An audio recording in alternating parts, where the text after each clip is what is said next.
The following live stream has been approved for appropriate audiences. It may contain occasional strong language and may not be suitable for younger or more sensitive viewers. Viewer inebriation is advised, though not mandatory.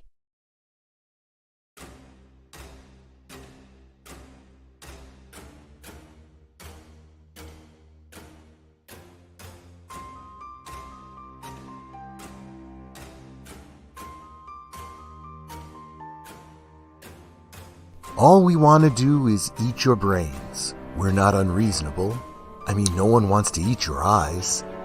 All we want to do is eat your brains. We're at an impasse here. Maybe we can compromise. If you'll open up the door, we'll all come inside and eat your brains.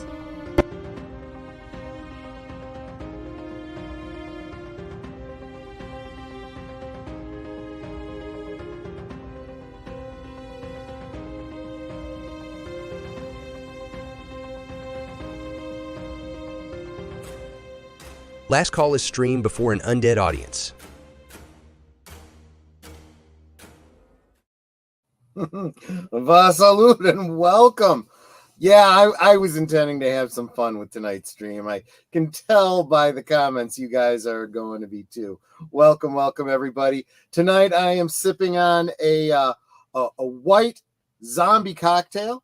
The link to the recipe is down below, and despite what I might have said, yes, I probably will be eating some eyes tonight.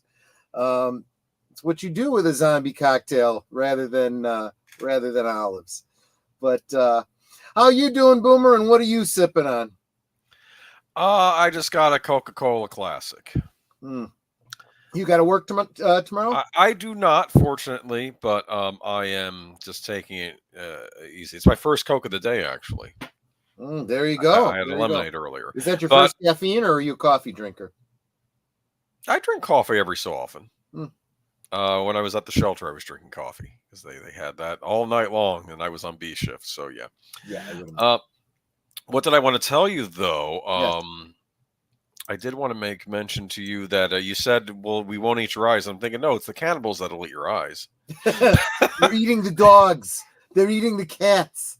They're eating the pets of the people who live there. Yes. As a matter of fact, check out Charlotte Nightstar's channel. She just put up a song to that effect. That's funny. She's getting in on the parody train, so to speak. But I think it was in Green Inferno, where I haven't seen that movie because, man, I don't know if I can stomach it. But apparently there's a scene where one of the tribes people just rips out one of the guy's eyes and eats it in front of him. Yikes. Well, cannibal movies will be a topic for another night. Maybe around Thanksgiving. I'm joking, of course. Okay. There you go. And just back from a slight sabbatical is Netter of Netter's Network. How you doing, my dear? And what are you sipping on? Well, I was two-fisting it. I have my Meyer brand sparkling water, which is empty. And then this zombie. Yeah, white zombie. Yeah, she's got one too. What are those eyes anyway? Were those like gummy eyes or something? Yeah, they're called bloodshot eyes. It's a Halloween treat. I think, what was it? Chili's, every year they offer some weird mixture you can get around Halloween time. They'll have I think one had a gummy spider in one year or something like that. That's what that reminds me of. As a matter of fact, the blood that's used as a garnish is actually homemade. It's honey and food coloring. That probably has that. Maybe that's kind of has a blood consistency. I like that. That's good, Natter. I'm a zombie. There you go. But yeah, I'm Is that like a zombie maker when you put your face into the image and they make you into a zombie? No, I just Googled zombies. Yeah, it's a straight. You don't find a lot of images. And then I just found a female that looked nice. I'm pretty sure that one's from Walking Dead, but I'm not 100% positive about that. Anyway, let's say hi to all you other zombies out there. Yeah. Starting with Lady Miss, I can't bring up comments from before a certain point, so I'm sorry about that. I'm just gonna have to read them off of YouTube. But Lady Miss was first, and I'm sorry, I'm way behind saying my hi, sweeties. Yes, you are. But they know you were detained and you just joined us. So starting with Lady Mist, I don't know what time you were here, but I know you're always here really, really early. I can tell you. Okay, tell me.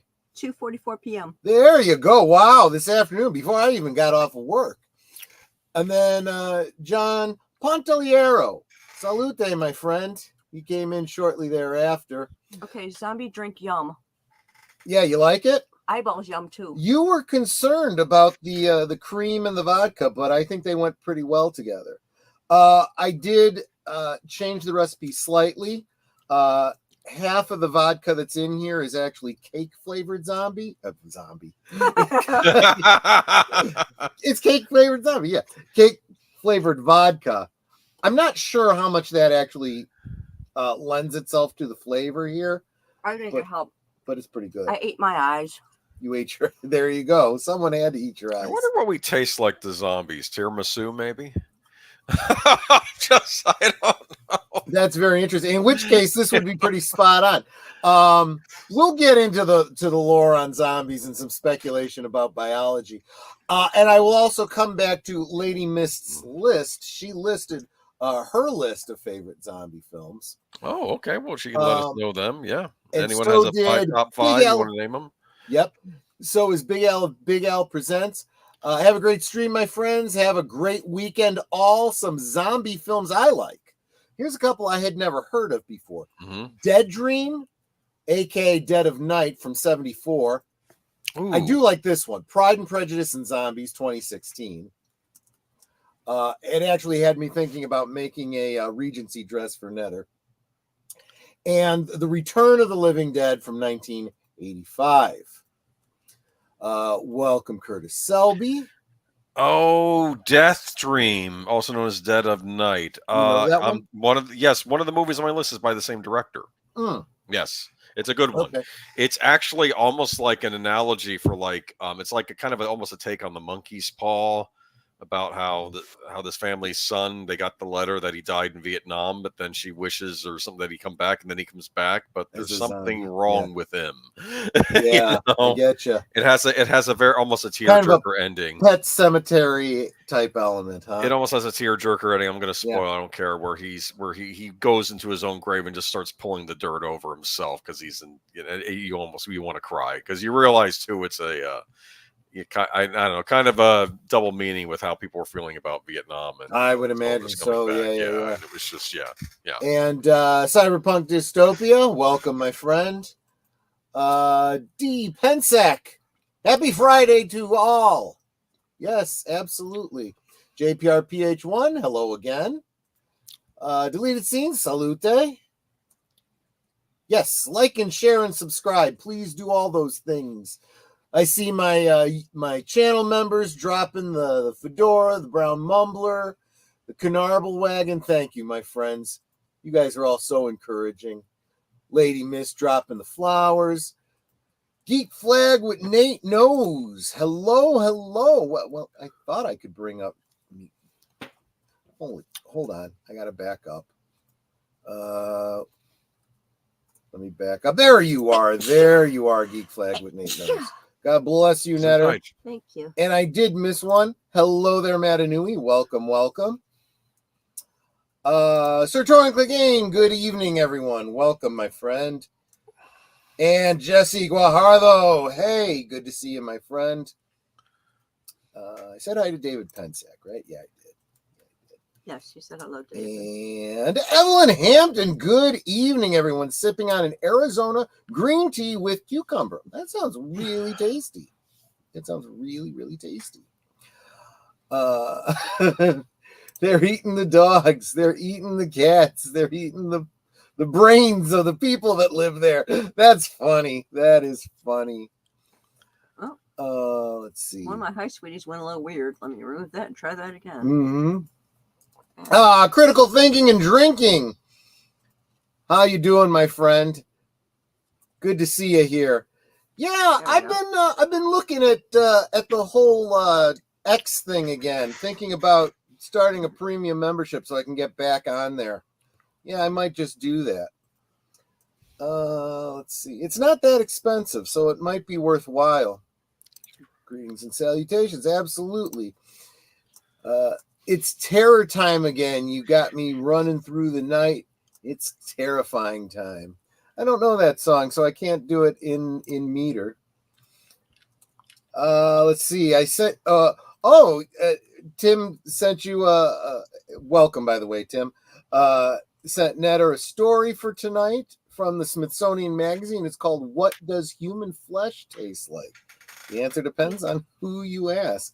Oh, wait a minute. I guess that is a matter of taste. There are taste tests going on. Let's not go there. Could be. I also think it probably matters how you prepare it if you do it all. I'm thinking pork rinds. Oh. Well, it has been called long pork, right?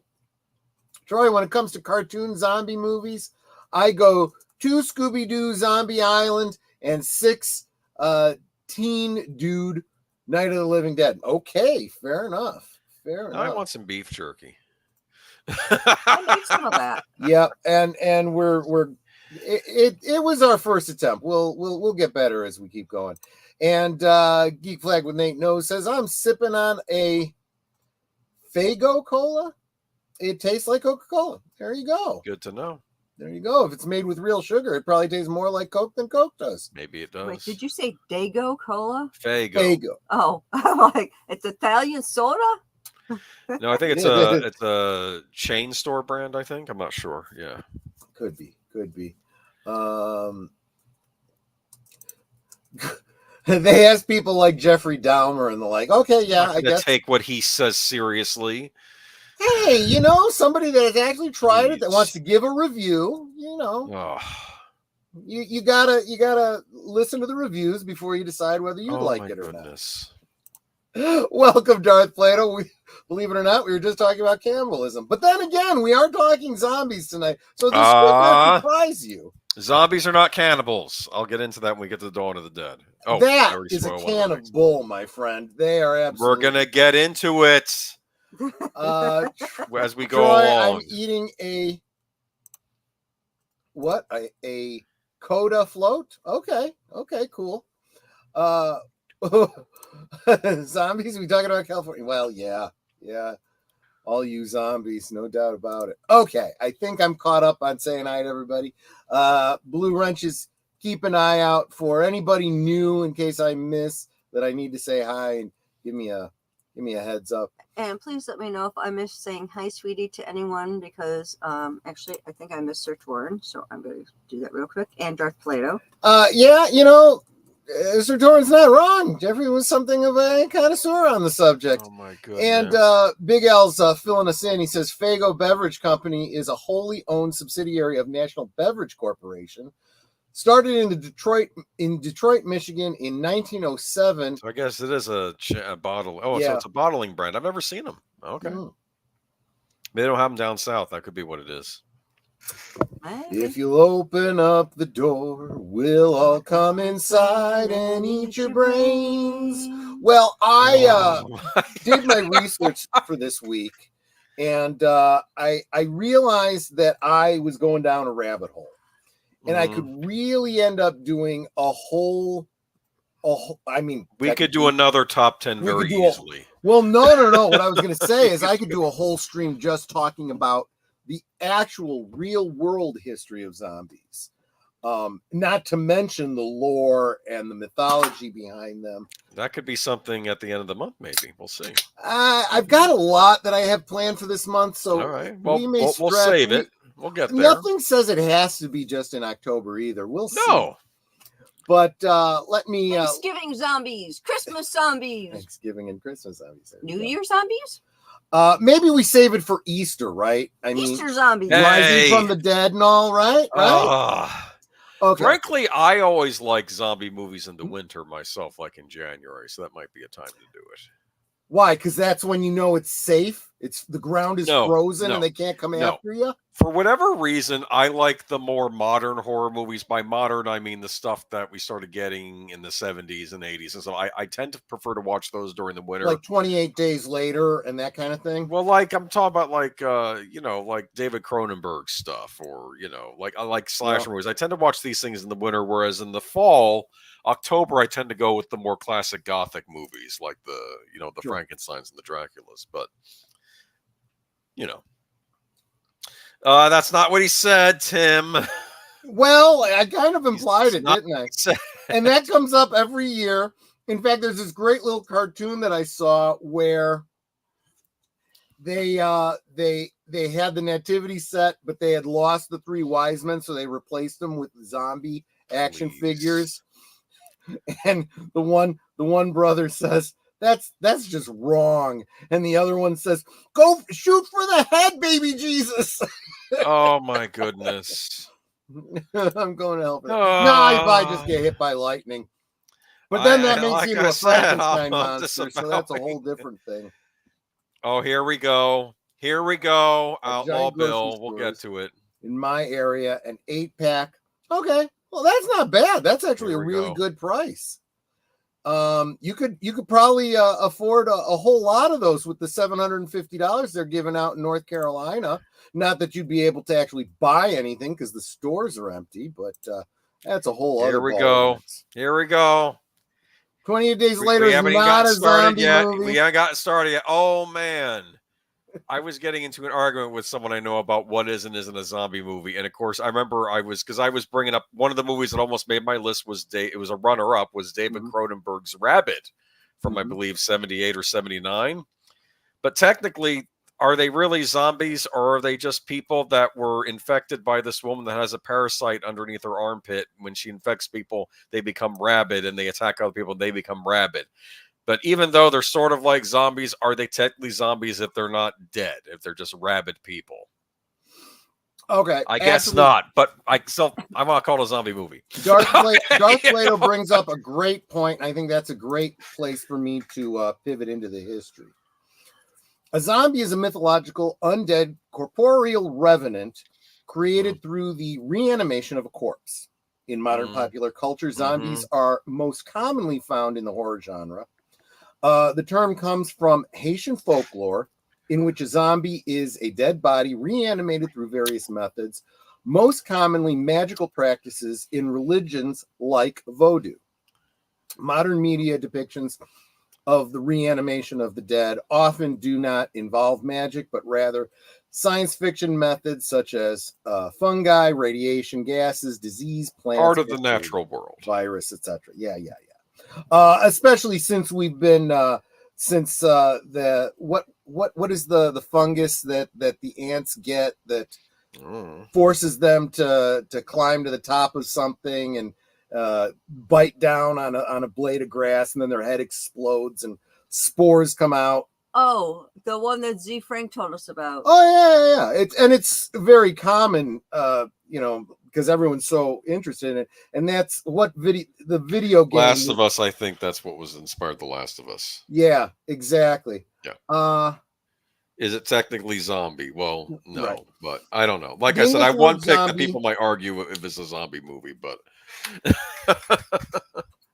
the English word zombie was first recorded in 1819 in the history of Brazil by the poet Robert Salvi in the form of zombie, Z-O-M-B-I.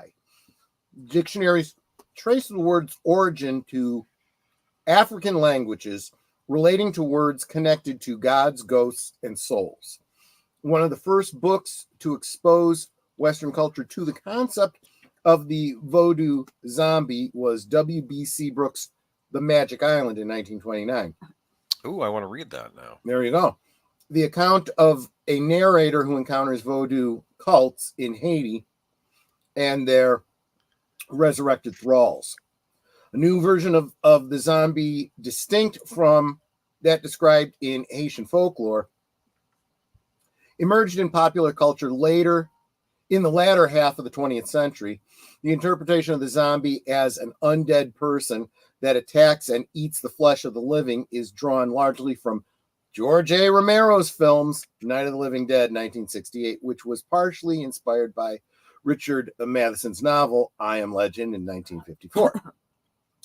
The word zombie is not used in Night of the Living Dead, but was applied later by fans. Following the release of such zombie films as Dawn of the Dead and Return of the Living Dead, the latter of which introduced the concept of zombies that eat brains, as well as Michael Jackson's music video Thriller in 1983. The genre waned for some years. Then we start talking Resident Evil, House of the Dead. We start talking more and more video games. Then we start coming around to comedies like Shaun of the Dead, the concept of the zombie apocalypse, and so forth. Go ahead. Did you know they did a spinoff of House of the Dead called Typing of the Dead, where if you were on a computer, you would type out words to kill the zombies? It was like a typing instruction as well as video game where you killed zombies. What do you think of that? There you go. So before we start degenerating into what is a zombie and what is not a zombie, as we would what constitutes a Christmas movie and what is not a Christmas movie. Oh, please. You know, welcome Logical Spark. Welcome Mark Melnikoff. I don't think I missed anyone while I was on the other screen, but it basically comes down to what is your personal impression of the zombie. For example, as a fan of Dungeons and Dragons, I think you guys all know that. Back in the first edition Monster Manual, you had two different kinds of zombies. You had the more Romero-esque zombie that was raised by a necromancer. Right? They would raise the zombies. They were not infectious by their bite. The zombie had to be raised by a magic user, and they were relatively easy to kill. They were distinguished from juju zombies, which were more like the Haitian zombies. That's what they were. Juju was just what they were called in Dungeons and Dragons. I don't know if that's offensive to the Haitians. Don't really care. I'm just saying what it was. And they were more of the raised by a specific religious act. So that would be like, so in other words, a cleric could raise a juju zombie. A magic user could raise your standard zombie. If there was ever a infected zombie that could transfer the disease, I am unaware of it, but I have no doubt that there were definitely homebrews that made use of that. I thought that was a brilliant idea. In fact, one year for Halloween, I did a You've Got to Survive in the Pub All Night from The Winchester. Yeah, from hordes and hordes of zombies. And the characters were high enough level that a couple of zombies were not a challenge, but hordes and hordes of them, the Russian foot soldiers, that's a whole other thing. Welcome Real Wade Nation Gaming Clips, who will be Netter's guest on Thursday. Yes. You did miss me. I'm sorry. I really apologize. That's why you guys got to not take offense and don't be afraid to speak up again. Say hi again if I miss you. And welcome Logical Spark. I'm here in Buffalo with a friend. We went to Niagara Falls. Slowly I turn, step by step, inch by inch. That's an old joke. I'd love to know how many of you get that one. And I want to say hello to Outlaw Bill and Scamflix. Is it still wrong to put anything in the false? I don't know. You'd have to find that out and let us know. And I'm sorry. Yeah, I'm getting there. Speaking of Haiti, how about for a watch party, Live and Let Die? Yes. Loosely based. There you go. That was an interesting read, that novel. There you go. And I think if I was going to do that, I would probably do that back to back with The Serpent and the Rainbow. That's what I would do. Last call to Troy Pacelli. I'd be real afraid if zombies ate some people's brains. They'd go hungry is what would happen, you know? Yeah, because, there's no intelligence. Yeah, exactly. Hey, everyone, happy Friday. In fact, I would go as far as to say that a lot of the people I interact with on social media seem to be zombies. They seem to have a thinking problem. Let's just put it that way. Oh, you're on empty there. Yes, I am. I don't know if Troy mentioned, but the last 2 days I'd been working on a project in the house. It was very strenuous and time consuming, and it had to do with the unfinished side of our basement where I rearranged everything, but I was also painting the walls and the floor. So trying to move around things and paint was a pain in the butt, but I got the half a room done that I wanted to do.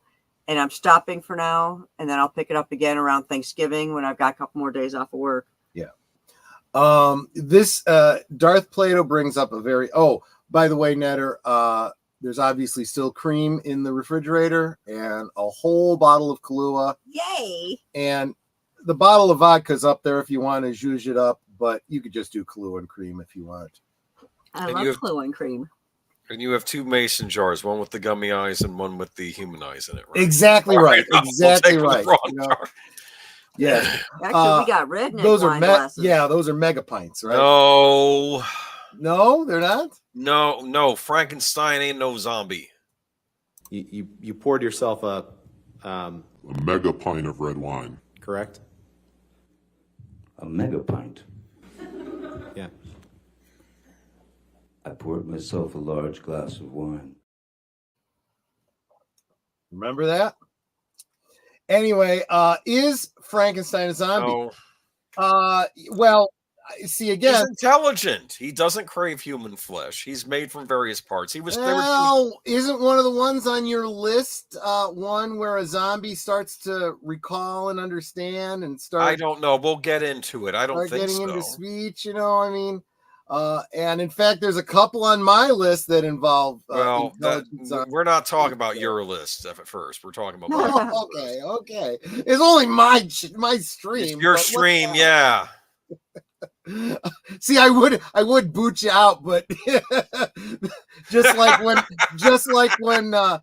when Deleted Seats booted me out, I came back in and booted him out because that's funny. You can do the same to me here. So generally, the 1984 Return of the Living Dead, they did the brains. Yes, they also talk in Return of the Living Dead. Remember the scene in it where they send the police officers after them and they eat them, and then the one zombie gets on the horn and says, "Hey, send more cops!" Because they want to eat the brain.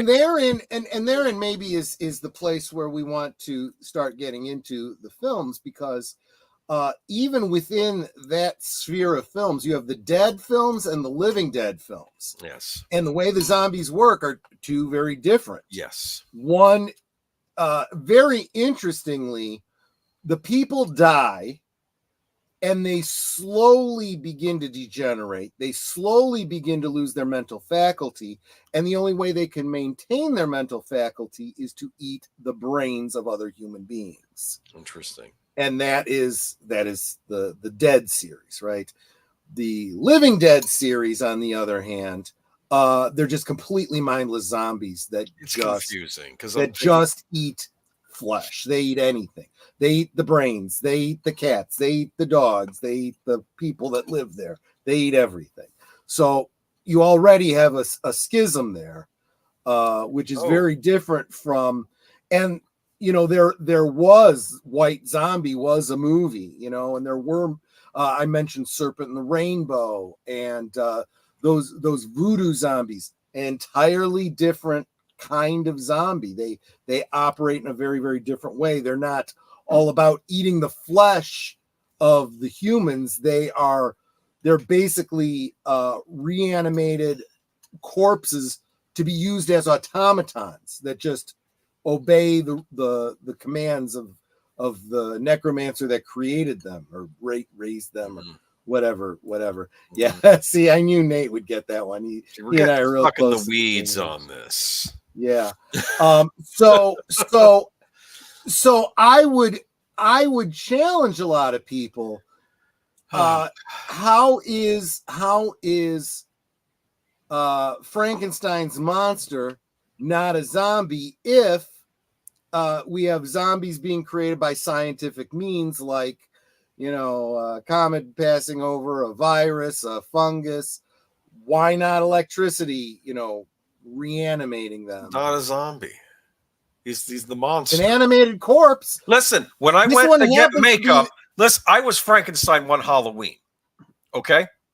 It was probably the last time I dressed up. Here we go. That makes him an expert because he dressed up as him. And I go to the store and I'm looking for Frankenstein makeup. Mm-hmm. And I'm looking and I see vampire, I see zombie. I'm like, no, zombie, that's not Frankenstein. And then I found one kit buried underneath the wall, the monster with the little spokes you put on the side of your neck.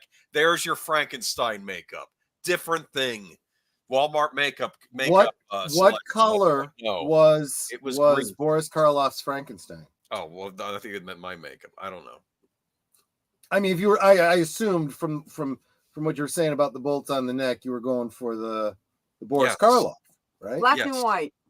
He was black and white. Yeah. A lot of people say green. The only reason he was green was because that was a tint on a lobby card. Oh my goodness. Did you know that? Well, whatever. How you know what? It ain't like we can know because it's black and white. Well, we can if we read the novel. His skin was gray. So he literally was black and white. That's the way he was described by Shelley. Anyway, I agree with Agent Boomer. Frankenstein monster would count. Well, no, you're agreeing with me, Jesse, if it would be a zombie, given the fact that the creature learned what he is and questioned that his creator did he not think he think of the harm he might do. Of the harm he might do. Okay. Yeah, he was trying to create a man or something, that's what he was trying to do.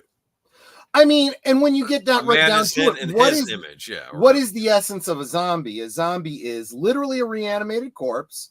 So Frankenstein qualifies for that, right? That can't die by natural means. Same with Frankenstein. But I think to go any farther, it applies to some zombies and not others. Some are intelligent, some aren't. Some eat brains, some eat flesh, some do nothing of the kind. Ultimately, the simplest definition of a zombie is a reanimated corpse. So literally any reanimated corpse, any revenant could be a zombie. No.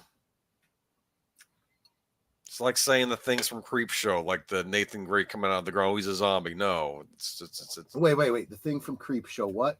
The guy that comes out of the grave. I don't consider him a zombie either. Wasn't that a mummy? No. What? No, never mind. We're going to get into our presentation. Which also brings up, would a mummy also be a zombie?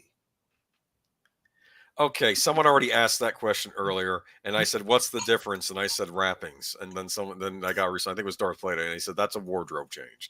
Yes, it is. Here's my excellent point. Oh, that's a great point. I can't speak for dumb mummies. I almost think sometimes in some of the movies I said the mummy almost acts like a golem. Where you have some guy reciting a spell and says, "Go kill the infidels that have disgraced your tomb," or whatever. Which is exactly what the Haitian zombies were. Okay. Matt Inouye makes a great point, and if I don't bring this up, we'll miss talking about Marvel zombies. Marvel zombies, I always, in my estimation, they were basically the same kind of zombies as from the Dead series. I gotta eat brains in order to maintain my human intellect and stave off the pain of dying or the pain of rotting.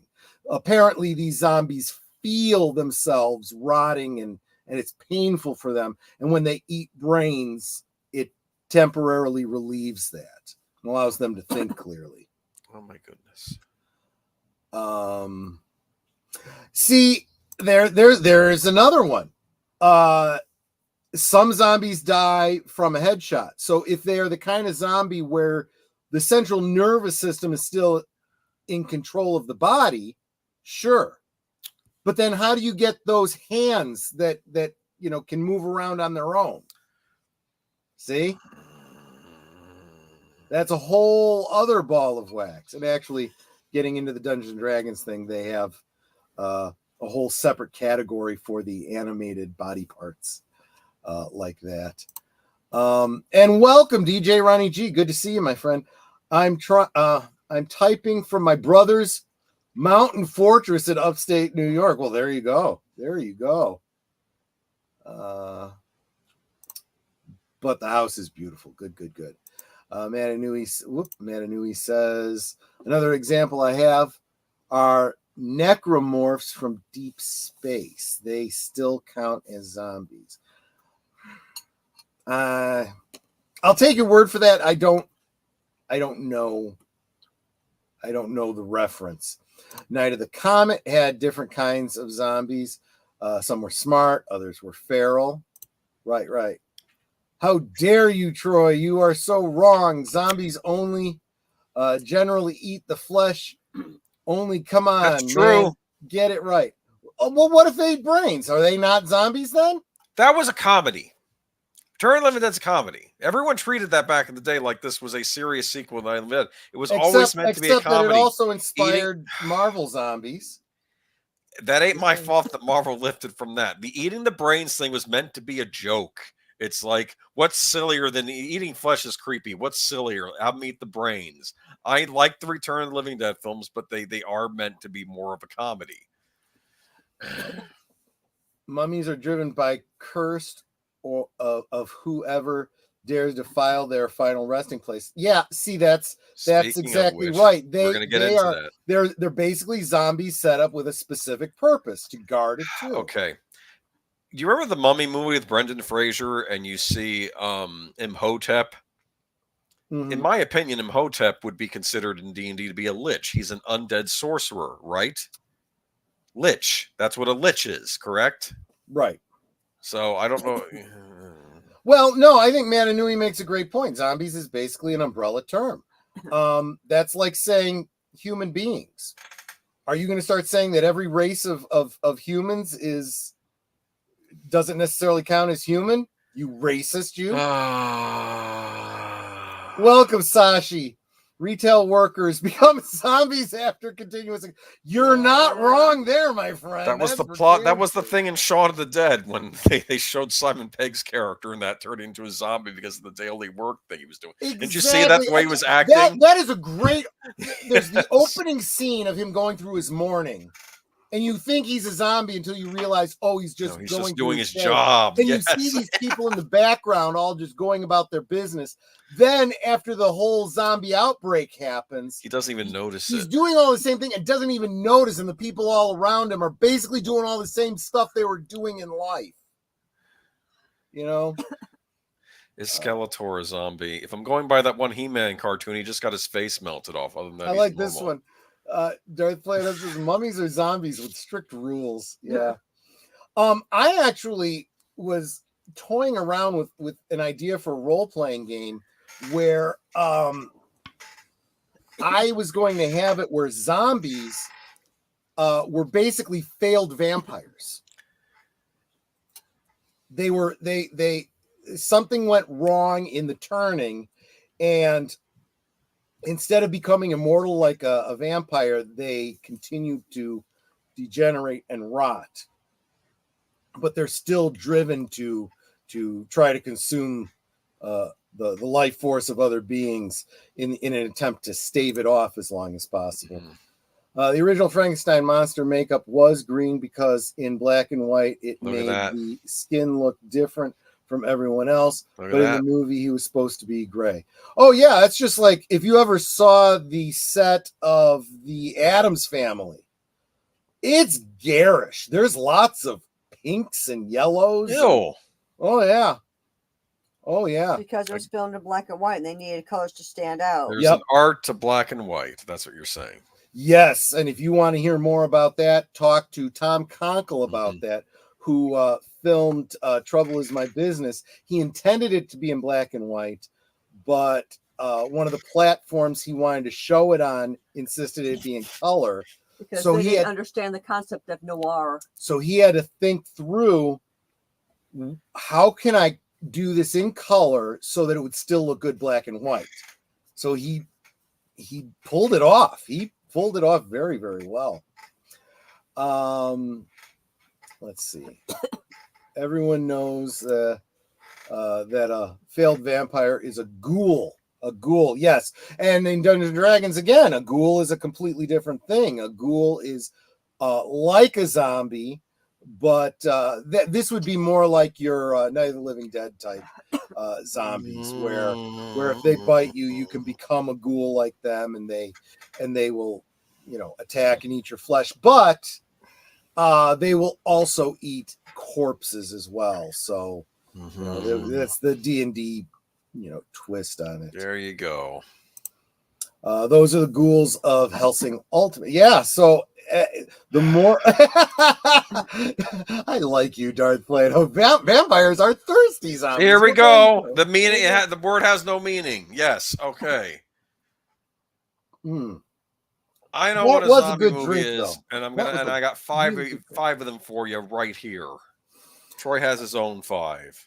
Troy is Helsing Ultimate anime series. When a vampire attacks a person who is not a virgin, they turn into a ghoul. Yeah. Interesting. So in Vampire the Masquerade, a ghoul is a living human who has been enthralled through an addiction to a vampire's blood.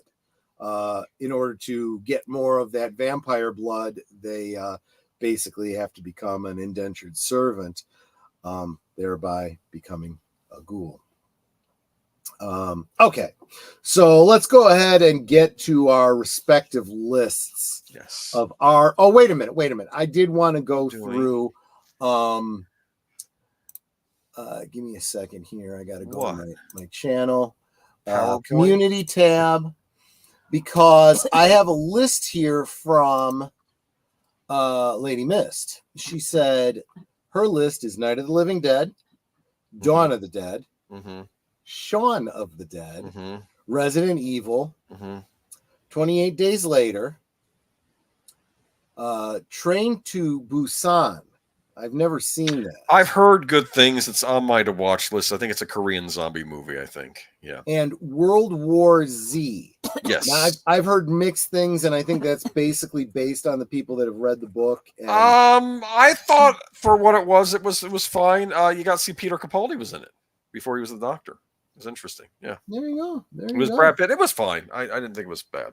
No. But I do know that when we set out to put our lists together, Boomer said only, what was it? Only one film? I said we could each do only one Romero movie, so we could each pick a Romero movie if that's what you wanted. But I didn't want us to do, because if you pick if you have a top 5 zombie movie list, you're going to end up picking 3 Romero movies. So I limited myself to one for my top 5. I think you got confused and didn't do any. So no, I didn't get confused. I actually felt more strongly about it than you did. I was like, I feel like Romero films are, and it's also why I did not myself choose Shaun of the Dead, or if I did, I think I swapped it out, because these are films that I think everybody always talks about. You're trying to go for unsung ones, right? Yeah. That really stand out for me. But yours, interestingly, again, Boomer said, "Well, let's each do 5," and I kind of I imagined it being, well, he'll do one, and then I'll do one. He'll do one, and I'll do one. But he says, "Let's do it chronologically," and it just worked out that all of his came chronologically first, and then all mine were later. So it did work out until you remove Zombieland in exchange for something else, and then one of yours would have to come first. But we're still doing them as 2 separate lists, because your first came out a year before my last, but we're still going with my 5 and your 5. That's no, you're right. It would get weird if the last 2 were swapped. That would be kind of weird. But that's why. But yeah, originally, because you did have Zombieland, but you took it out last minute. So wow, Evelyn said Train to Busan made her scream. That's gotta be worth the price of admission right there. Night of the Living Dead 1990 starring Tony Todd. I love that remake. It was Tony hard. Todd and help me out. Who was the one that played Barbara? That pretty one was on redhead from Babylon Star 5. Trek and Babylon 5, right? Somebody's gonna get Redheaded it. lady. Evelyn's probably gonna get it. She's the one that get punched out by Austin Powers at the beginning of Austin Powers, and he says, "That's not a woman, that's a man." Was that her? Really? It was Patricia Tallman. That was Patricia Tallman. Thank you very much. And she said, "Can I get you a drink, Mr. Powers?" And then he says, "Sure." And then he punches her, and then they completely change the body. It looks nothing like her. It looks to me like deleted scenes got it first. Then, well, I think Troy was trying to say it, but he got Patricia Tallman. Patricia, and then DJ Ronnie G said Patricia Tallman. Yeah. So I knew you guys knew it. Right. Yeah, she was also Gates McFadden's a stunt double. She was actually a stunt double in a lot of movies. I could see her as a stunt double for Gates McFadden. She could be a sister too, but oh, absolutely. The redhead. And but she and of course she was the what do you call it? The telepath in Babylon 5. Babylon 5. Yes. But I liked the remake of Night of the Living Dead, but they're okay. What? Real quick. I saw it in the theater, right? Oh, lucky you. I wanted to. I didn't get to at the time. Yeah. I don't know why I saw it in the theater. I wasn't a huge zombie fan back then. I was a huge fan of those Romero ones at the time. I was obsessed with them. Maybe it was because Tony Todd was in it, the whole Klingon as Ben aspect to it. But that was part of my problem, though. First, I thought it was goofy and ridiculous when they girl bossed Barbara, right? Because you can't just have her like wig out and go comatose for the rest of the movie.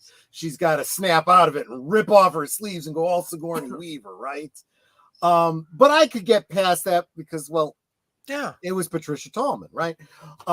Definitely believable doing that. But what I did not like was the ending. They basically changed the ending. So it was so poignant when it was originally done. It was a bunch of rednecks taking this opportunity to express their hate by murdering a black man, right? No. It was a good, yes, it was. They thought he was a zombie. That's a great excuse, isn't it? They thought he was a zombie. It is a great excuse for a bunch of rednecks. I'm sure certain audience members saw it the way you saw it. There was I'm sure that's the way it was intended. I don't know if that was intended. The way and they said it, and they did it just ambiguously enough. Yes. That you might be able to let it pass. But you know it was meant to be a racial thing. I don't. And they completely erased even the possibility of that interpretation. Listen to me. You know something. I like the remake a lot. The remake, in my opinion, is a kind of like how you had the Star Trek episode where the Enterprise kept blowing up over and over again, but people seem to have some recollection of past events. That's what it reminded me of. Like these people underneath it, all these characters know they've been through this before. Like how Mr. Cooper and Ben hate each other when they first meet each other. They haven't even known each other long, but they know they don't like each other, right? It's like I really do like the remake, and I thought the ending was interesting. I think it's more. I think in the original, Ben's the main character. I think in the remake, Barbara's the main character, but there's still important people in that movie. I just feel like they copped out with that. I like editing. both. It's like I disagree. We now and see everything turns around, right? So now everything's got to be woke, right? There was a time when they would do films that had commentary in them that made you think, and you could make that argument that the original Night of the Living Dead, there was a racial element or there wasn't, depends on how you want to interpret it. But then it's like later on, it's like, oh, we can't do that, we got to sanitize everything, so they make making it completely impossible to even consider that race was an issue there. And now, for starters, the remake's taking place in the 90s, not the 60s at that point, too. Keep that in mind. You could very possibly still have not only I want to say not only something racially, but I'll tell you something else. Just like that movie Civil War, there's people today given an opportunity and put a gun in their hand, okay, and an excuse. Yes, perhaps they will. Yes, because power corrupts, and absolute power corrupts absolutely. I want to say something based on what I've seen in Romero movies, and my interpretation is I don't think Romero, how we're always, it's the rednecks, the hillbillies, I don't think he portrays those types, those people as bad. If you look at The Night of the Living Dead, especially the remake, how the one guy is more of the rednecky guy. Mr. Cooper's the guy from the city. The rednecky guy is the one who supports Ben, is like, let's listen to Ben. He's not acting racist. Maybe Mr. Cooper, we don't know. And to be fair, again, is it a racial undertone? Is it just a personality thing? They don't this like is each actually other. I don't know. That's too. the beauty of it. Okay. This is a great point too. Deleted scenes points out, regardless of the racial aspect, yes, he survived all that time only to be shot by other people. Do not know the reasons. I always interpret it as it's sad. They just saw something move around. They just assumed it was a zombie. But regardless of my point is, regardless of the reason, it happened, and that's tragic. Yes, and it is you tragic. Can put whatever meaning you want. Yes. That element is taken away by, he's just another one that succumbed to the zombies. He just wasn't the last one this time. I like the remake. But again, we're getting off on a tangent here, as the remake isn't on either of our lists.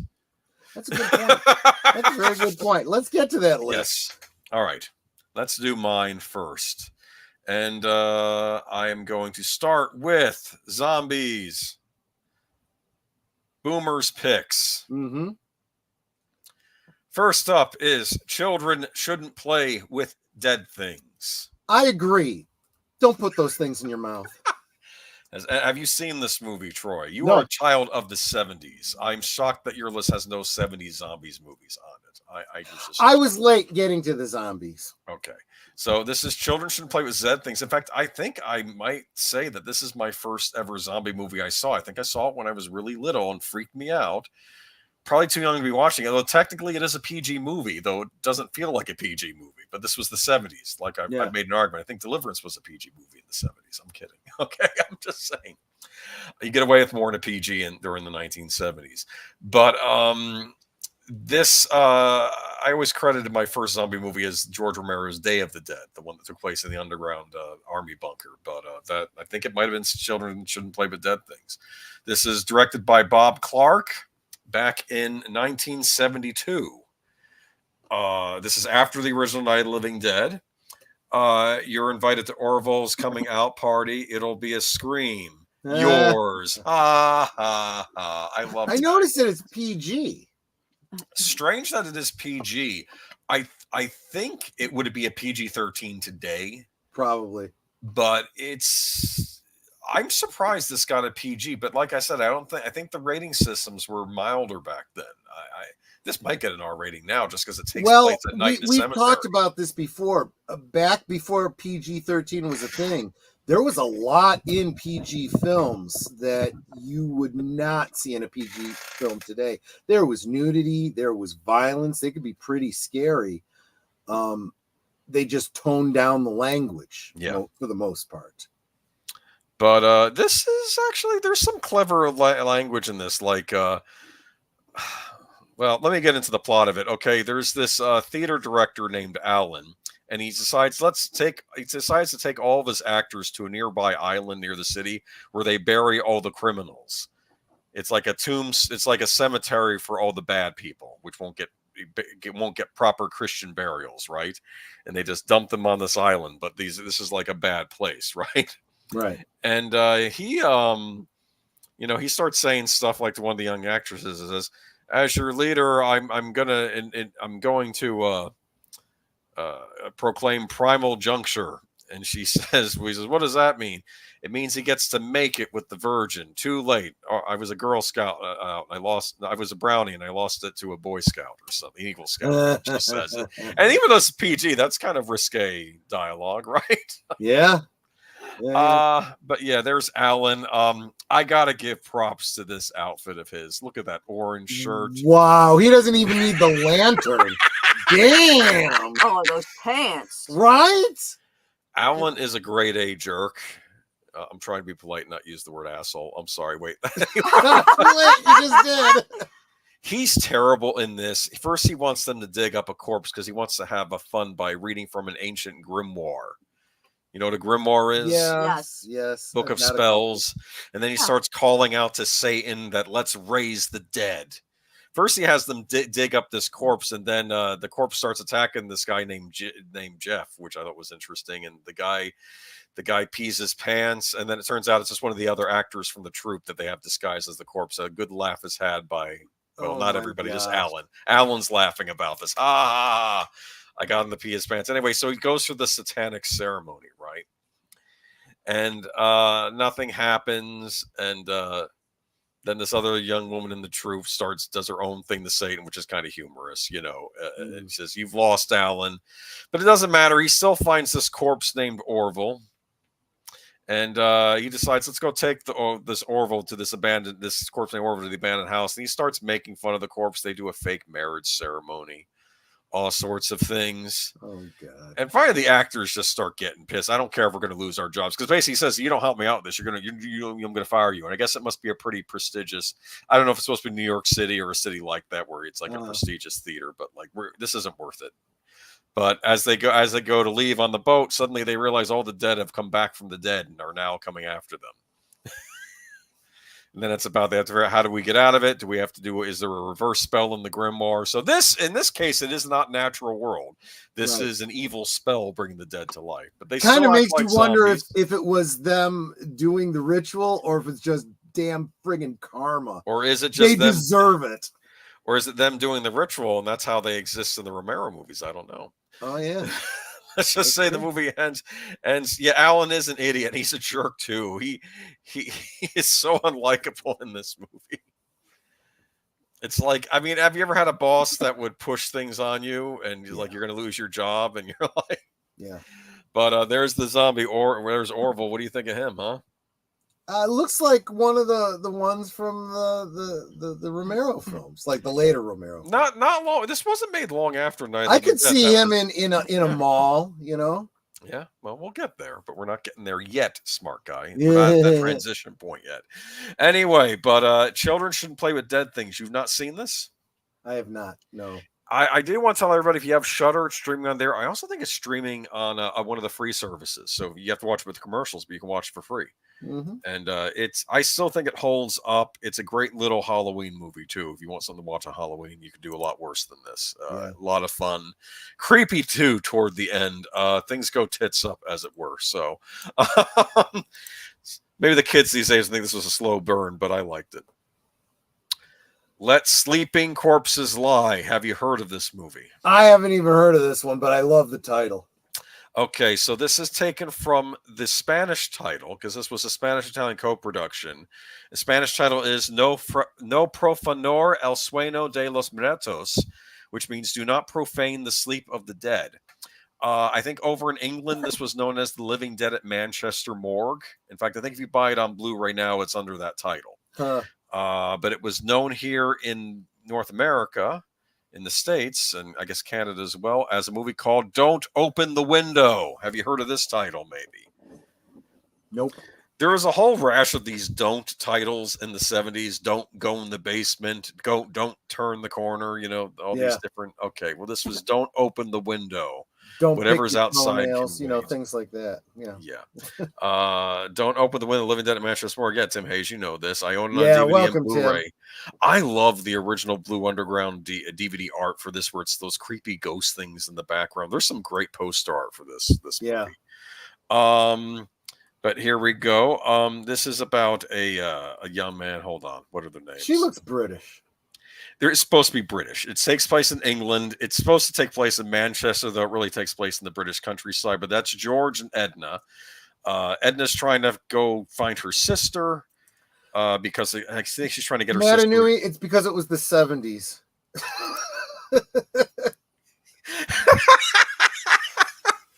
Yes. Plus, it gets you anyone who ever read Playboy knows that. It gets you into the drive-in or the grindhouse, right, as it were. Right. But there's Edna and George. Yeah, they do look English. I don't know if they are English. I think George might have been played by. Let me see. Hold on. Where's the cast here? I always forget his name. Ray Lovelock. And Christina Galbo played Edna Simmons, but she looks English, so that doesn't matter if she was English, right? There you go. But she's going to find her sister. She wants. She's trying to go into the countryside to get her sister, who needs to go into rehab because she's addicted to drugs. Okay. Did they tell her sister to go to rehab and she said no? Sorry. Anyway, she accidentally at a gas station backs into George's bike, damages it, and he has to get to some, But she says, "Okay, I'll take you there. It's a little past the place I'm going." But anyway, so they go to the sister's place, but weird stuff is going on in this city. There's some strange people walking about. I mean, you see somebody with blood on their face and chest, something's not right. Blood belongs inside, not on the outside. Well, it turns out the British government has created this new machine where if they run it, it makes all the insects in the ground go crazy and attack each other, and the parasites kill each other. Great for crops, right? Sure. Except it also may be waking the dead. It also makes infant babies go berserk as well. One of them claws out a nurse's eye in the movie. Well, okay, so there's some side effects. Meanwhile, the sister's husband gets murdered by a zombie, and Arthur Kennedy here thinks it's the sister that did it because she's on the drugs. And Arthur Kennedy, this is the brilliant thing about this movie. Arthur Kennedy is playing an Irish-American cop in England. Okay. And you just suspend your disbelief because he has wonderful lines like, "Button up, man, that's a uniform, not a pair of pajamas." And he goes up to and George here is saying, listen, can't you see I have nothing to do with this? And then he goes, "It's a funny thing, whenever there's been a murder, no one had ever had anything to do with it." Yeah. So it's like the zombie things are going on, but of course they're not around when the cops show up. So they're thinking it's some kind of satanic conspiracy. It's a great little, probably very bad English dubbing. It's fine. They sound British. That's good enough for me. It's the closest we'd ever get to Hammer Studios doing a Romero style zombie movie. That's the closest you're going to get because it still has a British feel to it, early 70s British feel to it, even though it's a Spanish director. Lady Mrs. Babies are naturally berserk. Yeah, pretty much. Yeah, you see one of the nurses clasping her eye and they're like, "Oh yeah, it went after her eye," and I'm like, "Wow, that's not good." Oh, actually, so there was stuff with eyes in tonight's movie because I didn't think about that. You can find it in most places here in the States, at least, as Living Dead at Manchester Morgue. That's the title they're going by now. I do prefer the title Let Sleeping Corpses Lie. It's like another lesson, like children shouldn't play with dead things. See, I would have thought the British version would have been Live and Let Lie. Sorry. Don't give Edgar Wright more ideas. Nothing is sacred tonight. Anyway, moving along though, that's a real creepy zombie. Apparently, he was a child abuser or something, and like he had been executed, and then I guess his corpse came back to life or something. So that's. Well, you should have gotten the wood chipper treatment. That's the problem. Yeah, but he's one of the creepier zombies I've seen in the movie. Actually, I'll say that. The beard. I don't know. It's something about the wet beard that throws me off. I don't know. Which is the way Dracula is supposed to be portrayed. Just saying. It's interesting how in later Castlevania games, Dracula's portrayed with a beard. Good. It's a nicely trimmed beard, but he has a beard in the future games. That's interesting. Okay. Dawn of the Dead. This is the original from 78. Now I Not have the to remake, admit, not the Zack Snyder remake. I'm not talking about that. although I have seen my all of these movies, yeah, I get confused. I What can do you mean never you get remember the confused? title and which one it goes Okay. with. Is this the mall one? Yes. Okay. Okay. I was only going to pick one Romero from my list. It's tough because at different points in my life, Night of the Living Dead has been my favorite, or Day of the Dead has been my favorite, or Dawn of the Dead. But I think Dawn of the Dead, it's hard because I don't want to decry the other Romero movies. They're great too. But this one always hit me because it's in my opinion, one of the few horror movies that I think has an epic scope to it. That's why I throw it on here. There's the poster, when there is no more room in hell, the dead will Dead walk will the walk earth. the earth. Come Yeah. on, that is a great poster. I love well, you go ahead. I'll when you get to a scene, I'll comment on it. I don't have too many picks. I only pick 3 pictures for each movie. But here's what I did though. I did want to make mention though that I'd seen Day of the Dead because I got it out from the public library. Support your public library. They have interesting things. As what, like an 11-year-old boy, you can go check out Day of the Dead, and your mom doesn't realize what she's checking out for you. You go. I used to see Day of the Dead in video stores too, and I always looked at the back cover, and I can't watch that, but you're still intrigued. Yeah, because bad stuff's going to happen today. So Day of the Dead was my first Romero zombie movie. Then I think I found Night of the Living Dead in a bargain bin, because that was always one of those cheaper VHS tapes because the copyrights got screwed up on that. So I picked up a copy of that. And don't worry, George Romero State. I picked up plenty of legit copies since that copy I first bought. And then there was Dawn of the Dead, which it was in Christmas of '89. I got some Christmas money.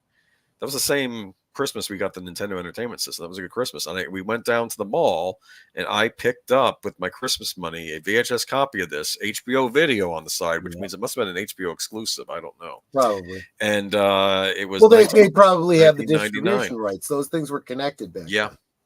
In 1999, picked it up at whatever video store. I don't know if it was a Suncoast Video or whatever they had in New Jersey, but I picked it up, brought it home, watched it. And this one I remember watching during the winter time. This was, for some reason, it felt like a winter movie to me. Creepy movie. So here we go. This movie is basically about 4 survivors, 2 SWAT team members. Peter is one of them. And also 2 reporters, and they steal a reporter helicopter because basically it's a few weeks after Night of the Living Dead and everything's gone crazy, and they're like, we gotta survive, we gotta get out of here because the government doesn't have this under control. The most terrifying. Imagine that's how you know it's fiction. The government not having a crisis under control. There's a wonderful scene in the beginning of the movie where it's I won't say wonderful, more terrifying, when they're in a tenement complex, right? And the SWAT team has to go in there, and it's like, this is like the worst place for a zombie outbreak, is in one of these, and of course one of the SWAT team members is yelling out racial epithets, and he's going nuts. And like you said at the end in this one, it's not clear. This guy is having a field day, getting an excuse to shoot at whatever minorities he wants, and Peter here is the one that takes him out. Yeah. Dawn, that's the one I can sink my teeth into. It's one of my favorite Space Fraggle. I wanted to get a picture of all 4 of them, but oh well. I had another VHS box which had all 4 of them, and of course they're all in their 70s outfits with the bell bottoms and whatnot because it's the height of the 70s. But here we go. Here are the zombies. So they get out of there. They're different creepy events as they're flying over the Pennsylvania countryside. I think they eventually make it to a shopping mall, a shopping center. And this is how Romero came up with the idea for the sequel, because it's like, I'm just not going to do a sequel of Night of the Dead just to make some money. I need a reason to do it. And then his friend was a manager at a shopping mall and let him come in there late at night and go around. And Romero's looking at the shopping mall, deserted shopping mall. He's like, I could do a zombie movie in one of these things. This would be the perfect place for people to hunker down during a zombie apocalypse, right? Because you have food. Yep. You have electricity. If it's nuclear, you still have electricity, right? Or at least that was the idea, because they're running, how do we still have power? Yep. And and it's you just have to get rid of the zombies or hoard them off, and you can live like a king for months or maybe years on end. You never know. Okay. Yeah. Got a video arcade in there. You got a movie theater. You got what else do you want? This is exactly what you don't want to see when your elevator door opens up. Yes, because you let people off first, then you can get on. Very funny, man. Look at this. This is the most. This is in the trailer for the original movie. There's a wonderful, Let's like, face it, this short is trailer. what all of us who've ever ridden in elevators in a commute to work, this is what you see all the time. You're going to get off, and then suddenly, it's like, let me out first. Oh my goodness. Yeah, this is a. I don't. I mean, I'm telling you, whenever you watch these movies, whether it be night, day, or this, your mind is with the protagonist, and you're kind of in survival mode yourself, right? Yeah. How would I be dealing with the situation? Are they making the right decisions? How That would I be? is what is great about not just horror films, but especially survival horror films. Yelling at the screen, no, don't go in there. Don't back up into that dark room unarmed, alone, Well, it kills me because the helicopter pilot, he's good at flying the helicopter, but he's terrible with a gun, and like he's trying to shoot at things, and you hear ricochets going off in this one movie he's in. It's like he's gonna get everyone killed, and I started out not even liking in the beginning. I grew to like him through the movie, though. Yeah, I don't dislike any of the four main characters in this movie. It's not like it doesn't really have a central villain. Yeah, like a lot of the other Living Dead movies have. It does have the biker gang at the end. I guess they're sort of the villains, One thing I do want It's a big fight with a biker gang in the mall complex. The one thing I do want to point out about this, and I suppose this scene is as good as any, is by setting it in the mall, right? Mm-hmm. This was before people started coining the phrase and talking about it, but the concept of the liminal space, right? Yeah. This idea of being in, like, for example, a shopping mall when there's no one else around. You're used to seeing it during business hours when it's fairly crowded. You're not used to walking through it when there's nobody, Yeah. Let and me that tell can be you creepy something. in and of itself. There is nothing, I know this by experience in recent years, there's nothing creepier than walking around a middle school or a high school at night when no one's around. Okay. It's a little nerve-wracking. It kind of reminds me of Dawn of the Dead here, but great movie.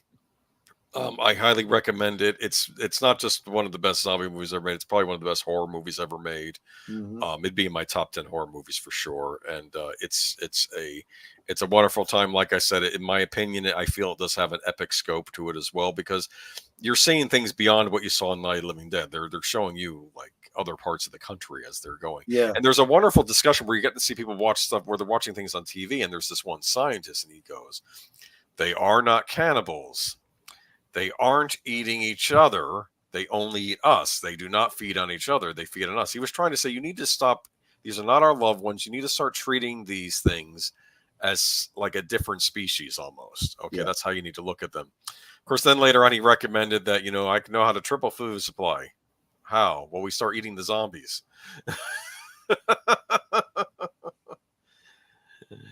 Yeah, but then that raises the question, do you get infected by eating the zombies? That's what I wonder. Was the guy who wrote what was it? World War Z? Was that Max Brooks, I think? Did he say did he say that somebody tried eating the zombies once and that didn't go well? It was some author who came up with the idea that wouldn't turn out well if you decided to start using the zombies for food. Yeah. But exactly. I wonder how they stay fresh so long though, huh? Well, do they really look fresh to you? I mean, it depends on the zombie, I guess. Well, and it depends on the specific, because like these, Night of the Living Dead and Dawn of the Dead, it's fairly early on, right? These are recently deceased corpse. Things like The Walking Dead and whatnot, you're going years and years. So the bodies get more and more decomposed. Walking Dead, I'll be blunt. I don't know how many years they are into the zombie apocalypse and that. I would figure just wear and tear of the elements would be having these things fall apart. Well, do they have the handbook for the recently deceased? Yeah, well, there you go. There's that element of it too. Right? I remember one scene on The Walking Dead, which was funny though, because I think a bunch of zombies came out and they were waterlogged somewhere, and they came out, and I think Abraham, the redheaded dude, he just turned a hose on them, and they completely disintegrated, which I thought was funny. I thought it kind of makes sense, right? But that's why I was wondering why over time isn't this happening with more of the zombies? Because I would figure over time the cold Exactly. If in Midwest and North, you'd think they'd freeze. Dude, they would be completely immobile, even if they were still alive in those frozen bodies. I'm going to Alaska. I'm going someplace cold if the zombie. Well, apocalypse hits. but remember, you can have months and months of darkness there, so then you got to deal with the vampires. Funny. Actually, I only watched the first season of this, but there was that Z Nation show, I think it was called, where the one army guy was stationed out in some outpost. Maybe it was in Alaska or Siberia or someplace. It was like watching all this stuff unfold. All right, next up is Zombie. You don't know this one? Nope. You know this cover? I'm sure you've seen it. I've seen it, yes. I haven't seen the film. I've seen this cover, yes. Oh, my goodness. See, I'm giving you movies to watch. Oh, yeah, you are. No, that's the whole point of this, yes. So this is the original Zombie. So over in Italy, director Lucio Fulci was making a zombie movie. And when Dawn of the Dead was released in Italy, they called it, they didn't call it Dawn of the Dead over there. They just called it Zombie, okay, when they released it in Europe. So then the producers behind this movie said, we're going to call ours Zombie 2. And it was ZOMBI 2, not ZOMBIE, which was the name of the Romero movie in Europe. Gotcha. So they cut a little fast and loose. When it was released over here in the States, it was just called Zombie. We are going to eat you. You like that tagline, huh? Not very thoughtful, but yeah, I suppose it works. Not very thoughtful. It's a zombie movie. This movie, if you get the DVD of it, has one of the greatest audio commentary tracks I've ever heard for a movie. You know, where the directors and the actors talk about the movie they worked on. I can actually answer this question. Space Fraggle says, why do we never see zombies defecate? I mean, they eat all that flesh, but they never poop. Well, it's interesting you say that, because there's a number of things, including The Walking Dead and some other movies, where you will see zombies gorge itself and its stomach is distended because and of it all will that eventually burst. I think I read burst. I think that wasn't an RPG module for the game Chill. Oh, I remember zombies. Chill. Yes. Yeah. And I think they said eventually what would happen to the zombie stomachs would just eventually burst. But they will continue. But then they eating, would and it'll continue just to keep eating because falling that's out. not why they eat. Yeah. It's an impulse. Yep. And it's funny. The scientists in Day of the Dead, which is probably the closest we've ever gotten to people trying to figure out what the zombie thing is about, is that he was actually figuring give me out. a break. I haven't gotten to mine yet. I bet I come up with some you guys haven't heard of. Anyway, it's okay. This is what this is all about. I've not seen every zombie movie either. I haven't seen Train to Busan, for instance, and that one's been getting a lot. I don't know about a tick, Curtis, but I've even had mosquitoes on me, and if you pinch and pump, they'll go bzzz. Anyway, so the movie surrounds itself around a reporter. It's a British reporter working in America, played by a famous British soap actor, Ian McCulloch, and apparently he was very popular on the soap in England that was, I guess, streamed all over, shown all over Europe. Mm-hmm. Big star over there. He was a member of the Royal Shakespeare Company. So of course he's going to end up in an Italian, gut muncher zombie movie, because that's what happens when you're in the Royal Shakespeare Company when you want to make some money. Anyway, what was funny about this though is that he recounted his stories of making this movie, about how they had to shoot some scenes in New York City at the beginning of the movie, and about how maybe the Italian director didn't necessarily have permission to film scenes of the movie in New York City, because you have to get all sorts of permits and stuff, or you could just kind of sneak around.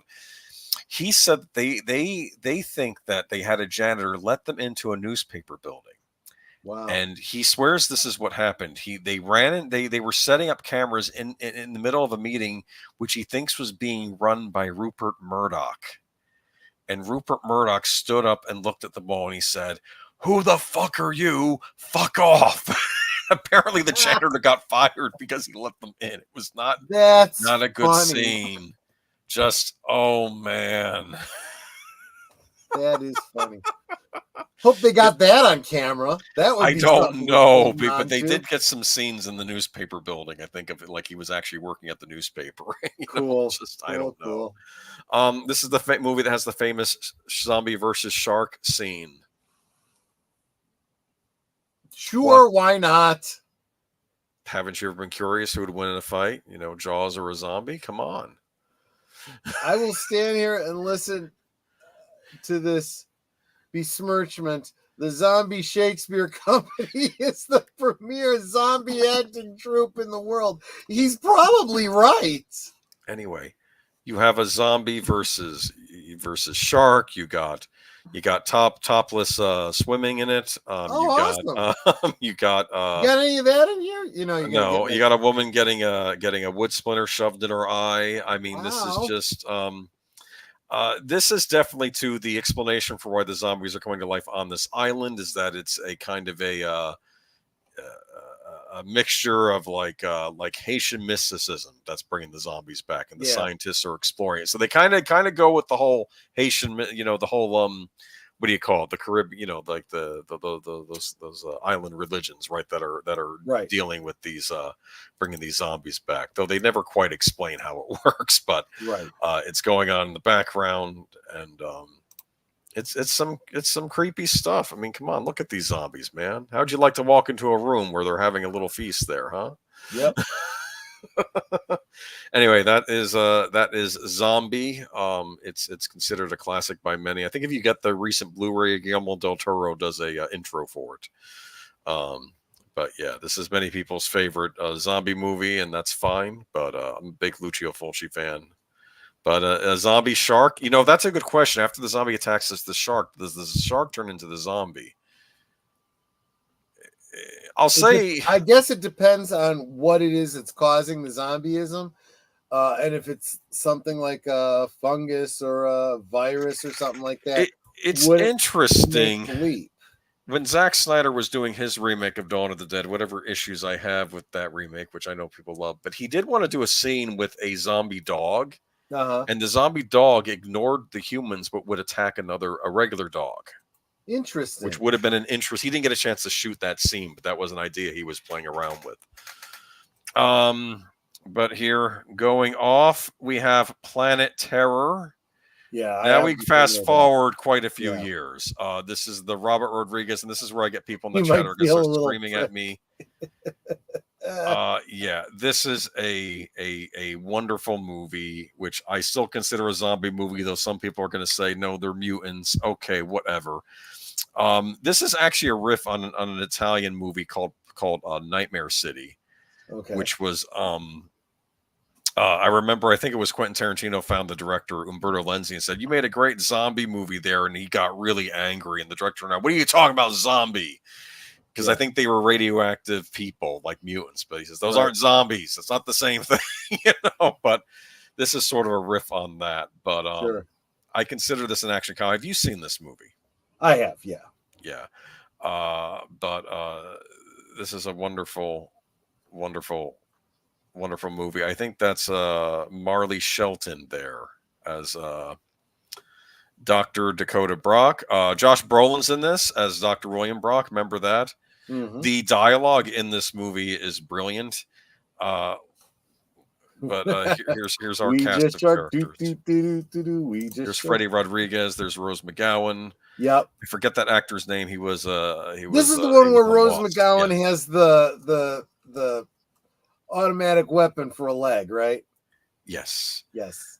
Yeah, but this is just it's a wonderful zombie comedy, a lot of action in it. I want to see Planet Terror. I recommend it to you. It's a good one, they get a little cameo by Quentin Tarantino in this movie. He was annoying me in this movie too. There we go. Yeah. There's the machine gun for the leg. The funniest scene in this movie is when, for starters, she's a go-go dancer in the beginning of the movie, right? Right.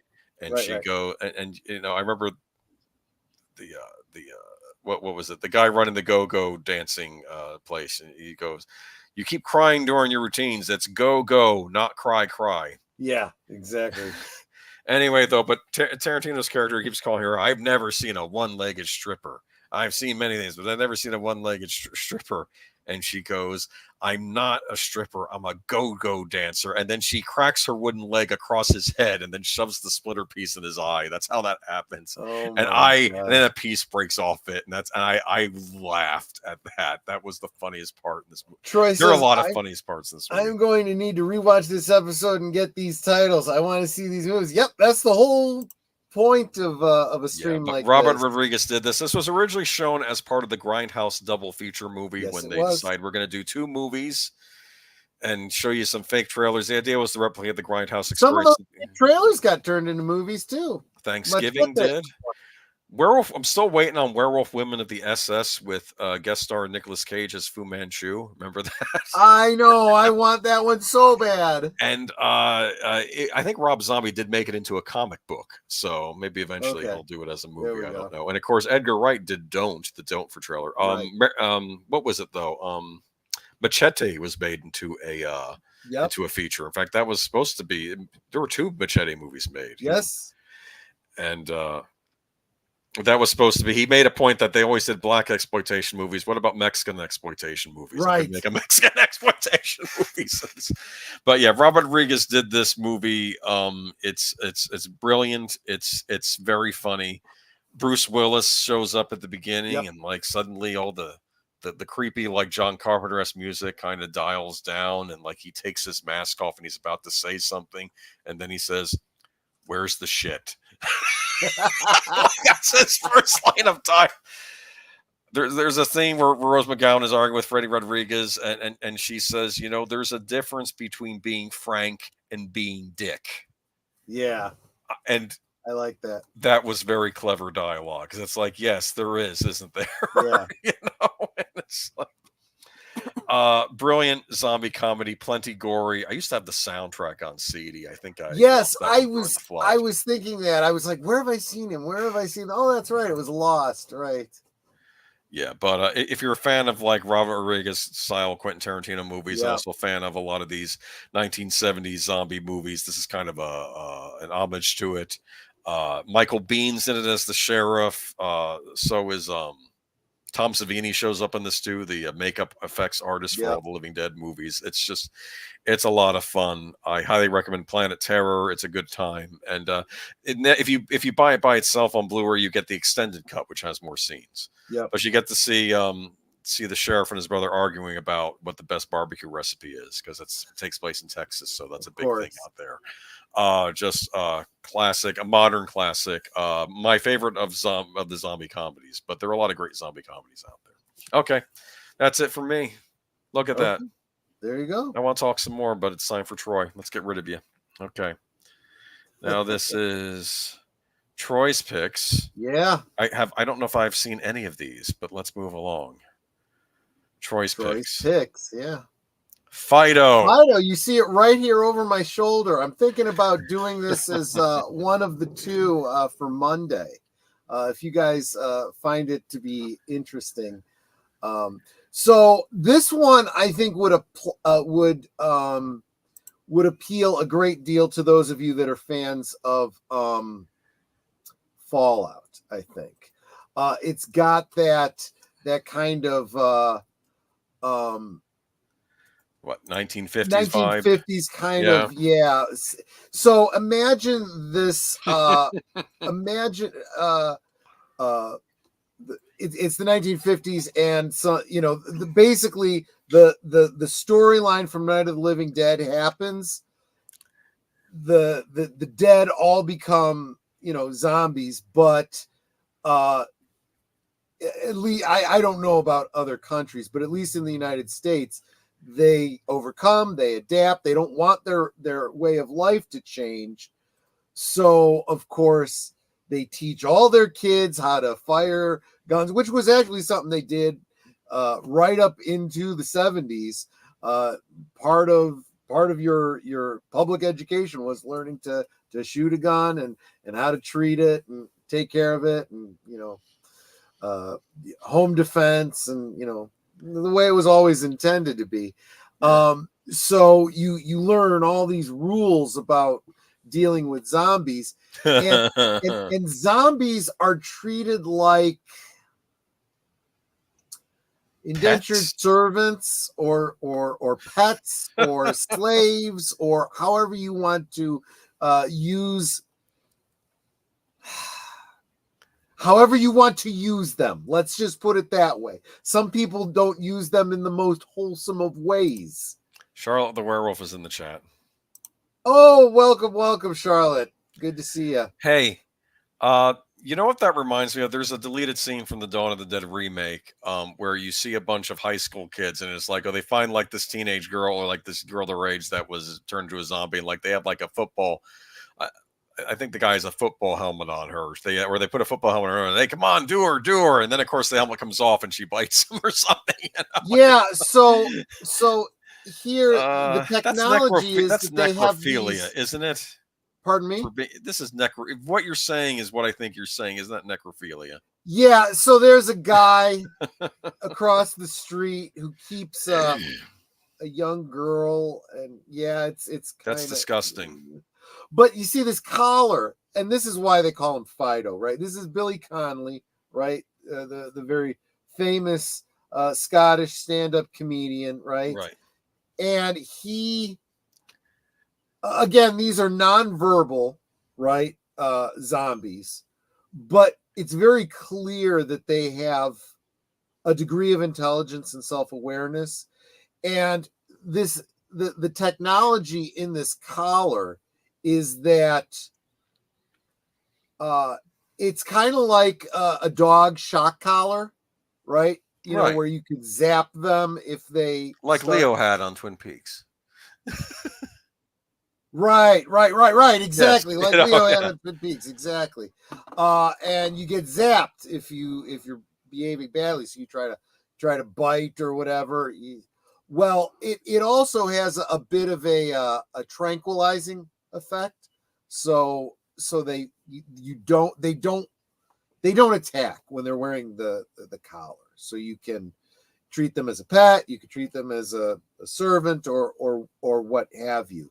And it becomes a status symbol. Well, the Joneses across the way have a zombie. I need to get a zombie too to keep up with them, right? Right. So there you go. Is that Carrie-Ann Moss? Yes, it is. It absolutely is.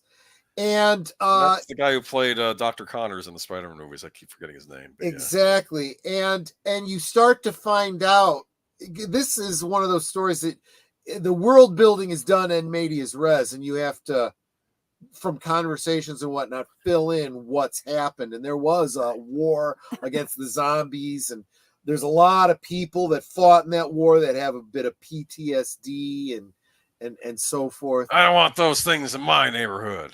There's that kind of stuff too. And yes, it does become a whole, racial kind of vibe and whatnot. They need to do one thing, drop over, But then, of course, there's people that realize that there's real people in there. In fact, this is very much a comedy, but it's got its horror elements, and it's got its very thought-provoking elements. Billy Connolly, for example, well, I don't think this is a spoiler because it's what makes the story happen. Something goes wrong with Billy Connolly's Fido's collar. And it stops working, only to find out that he still doesn't attack. He doesn't need the collar in order to continue to function. So one of his owners says, well, legally you still have to always wear a collar. It's very much like the whole dog collar thing. Legally you still have to wear it. So they go to somebody who can make the lights light up, but he can still take it off anytime he wants. Specifically because there are some people that like to they enjoy inflicting the pain on the zombies. It's an interesting thing, and you realize that a lot of these zombies are evolving, starting to have little bits of memory of their previous life. For example, there's this one point where Billy Connolly sees somebody and he's going at him like this, and you think he's attacking. No. he wants a cigarette. He remembers. That's funny. He remembers that he enjoyed smoking. In fact, that's why he died. He had a heart attack. He's able to communicate that he died from a heart attack. Well, oh my goodness! It's Tell very, me very... that Carrie Ann Moss doesn't do it with a zombie in this movie. Is that a spoiler? You don't have to answer that question. Okay. Don't say anything. Don't say anything. I'm going to say that it's not quite like that. There seems to be a relationship develops. Whether or not it becomes physical may be up to your interpretation. Dude, man. There was a Masters of Horror involving that, which I'm not going to get into here. But it's a good movie. It is absolutely, and I really do think that you guys might enjoy. I think this is going to be one of the Monday night. I've heard good things about Fido. Yeah. On to the next one. Yes. Dude. Similar one, yes. I got to ask something because I never saw this movie. I'm thinking this is Twilight meets zombies. That's what I thought this was. There is that element, but it is way better. It is way better. It is not. It is not that kind of a. Look at that. This was a YA novel, wasn't it? I don't know. I don't know the backstory behind where it came from. Oh my goodness. But this is a story where, again, you've got a zombie who kind of becomes self-aware and breaks off from the pack, and but this one is able to speak. Now, this one you get to hear the zombies' thoughts, though. I remember the trailer, right? You actually get to hear that the zombies are sort of like you are basically seeing it from this particular zombie's point of view. And so again, is the idea that the person is still there, but they're not in control of their body and the instincts going on? Is that what? At first, for him, that's the case. Okay. And eventually, he is able to regain control, and not all of the zombies can. Some of them can, some of them can't. The question is, what can we do to help him? Nicholas Hoult plays the lead zombie. Do you see what she's holding in front of him? Brought up that particular because one. That's the movie I showed earlier as one of my picks. I love that movie. Yep. That is So this is the other one I want to couple with Fido. I think they play off of each other pretty well. One taking place in the 50s, one taking place in modern day. Now, is this a brain-eating zombie, or is this like a flesh-eating zombie? I believe it was flesh-eating. Yeah. Okay. Yeah. Yikes. So I would figure brain-eating might be sexier. I don't know, but. Oh, no. Yes, absolutely. Troy's right. I had actually forgotten this element. When they eat if they get around to eating your brains, they obtain memories. See. So they'll eat anything, but then they eat the brain, they get the victim's memories. Exactly. Is there a bit of a budding romance here between this he lovely young woman ends up and eating her boyfriend, I believe is what it was. But then but I guess she thinks he's not bad looking himself, right? I'm just saying. Well, I mean, for a dead guy, he's pretty good. Wasn't John Malkovich in this movie too from the trailer? Wasn't he the guy leading the Human Survivors or something? I believe. I think so, yeah. All right. Yeah. I only saw it the once. I remember enjoying it a great deal. Definitely want to watch this again on Monday. So this is Warm Bodies. Warm Bodies. And I guess that's kind of a double entendre because it's like cold body, warm heart, cold hands, warm heart, right? Exactly. So you would definitely recommend this, huh? Yeah, absolutely. And if you want to watch if you want, you can watch it along with me on Monday. Yeah. Brains. Okay, but it's got a great cast though. Nicholas Hoult, he's a good actor there. Who will be playing Lex Luthor in the upcoming Superman movie, right? Well, he's between this and Renfield. I think he's definitely proven the chops. He was the young Beast in the X-Men prequel movies. He played the younger Beast. There you go. Kelsey Grammer played him in the more modern versions. And talking about sexy beasts, there we see Maria with Tiantelli. She says, look at that. Beautiful people. Yes, welcome, Maria. Thank you. You a fan of my sister from another mother? I was going to say sister from another mister. Maria, do you have a favorite zombie movie? I'll bet you she does. This is definitely her kind of a thing. But that's Warm Bodies. That's your second one. I love that movie. Okay. Life After Beth. This is one that I thought that Big Al would like, because this one is an Aubrey Plaza. Is this Warm Bodies just reversed, except with a guy and a girl? What's going on here? This is more of the the zombies retain their humanity and slowly lose it over time. Oh, that sucks, man.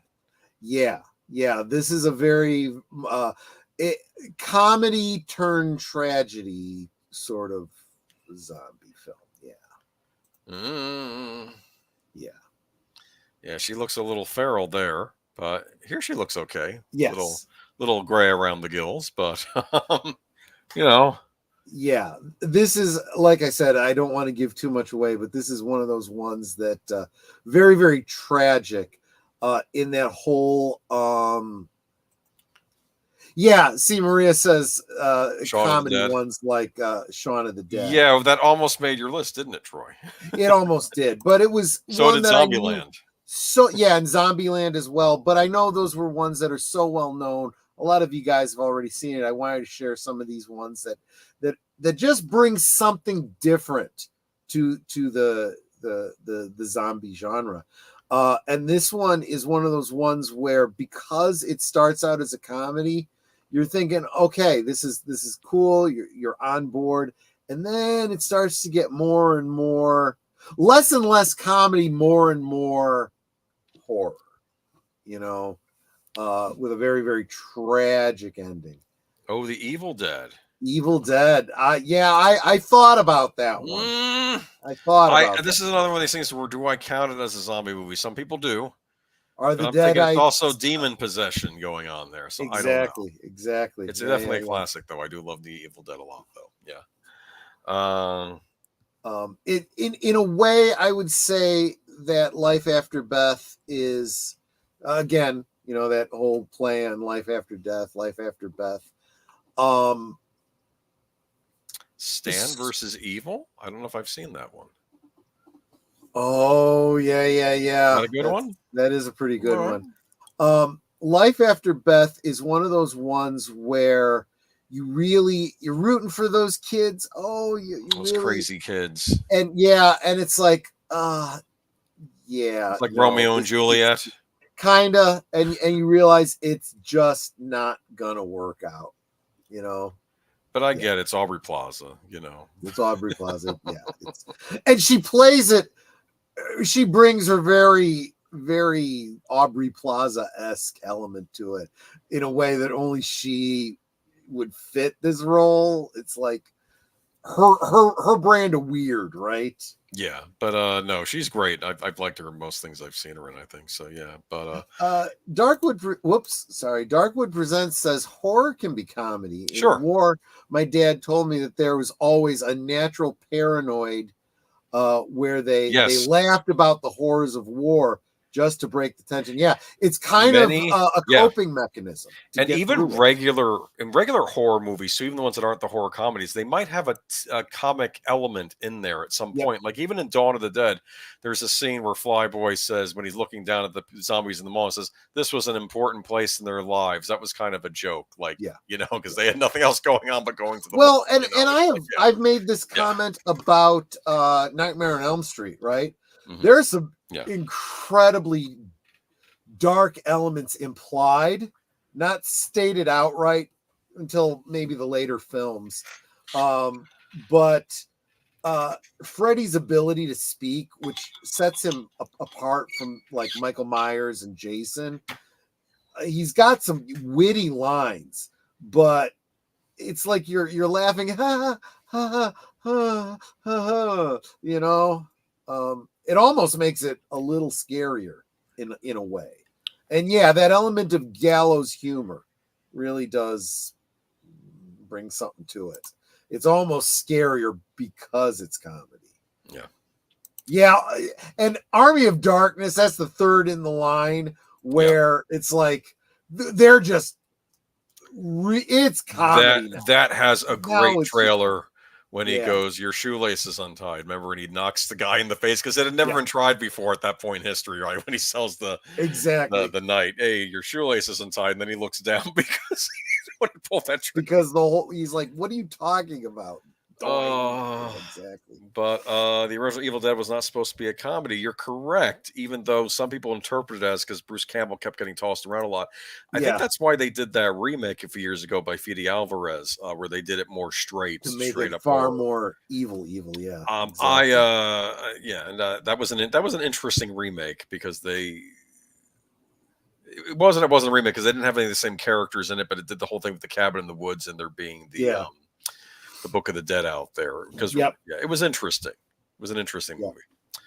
All right, but Life After Beth, but it looks like they're smiling at least there, right? Well, the world's coming to an end. It looks like Well, yeah. Oh, it stains. What is this? I've never heard of this movie. Okay, this is. I like it already for some reason, but it's an interesting take on the zombie genre, where you have a girl in Las Vegas trying to get to the airport. It's definitely one of those kind of survival films. It gets kind of on the nose about that because she's also got to get through the desert, right? So that brings other elements to it. You've got some people that don't know what's going on. You've got others that do. Does she know what's going on? At first, no. She doesn't know. Think of it this way. If you were in a zombie apocalypse situation, we all imagine, well, we'd know what to do because we've seen all these movies. What if there's never been those kind of movies, or you'd never seen those kinds of movies? You did not know this was going on yet, right?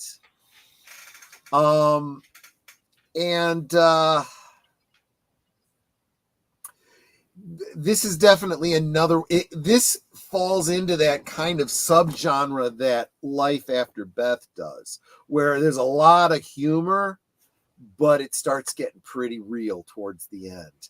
So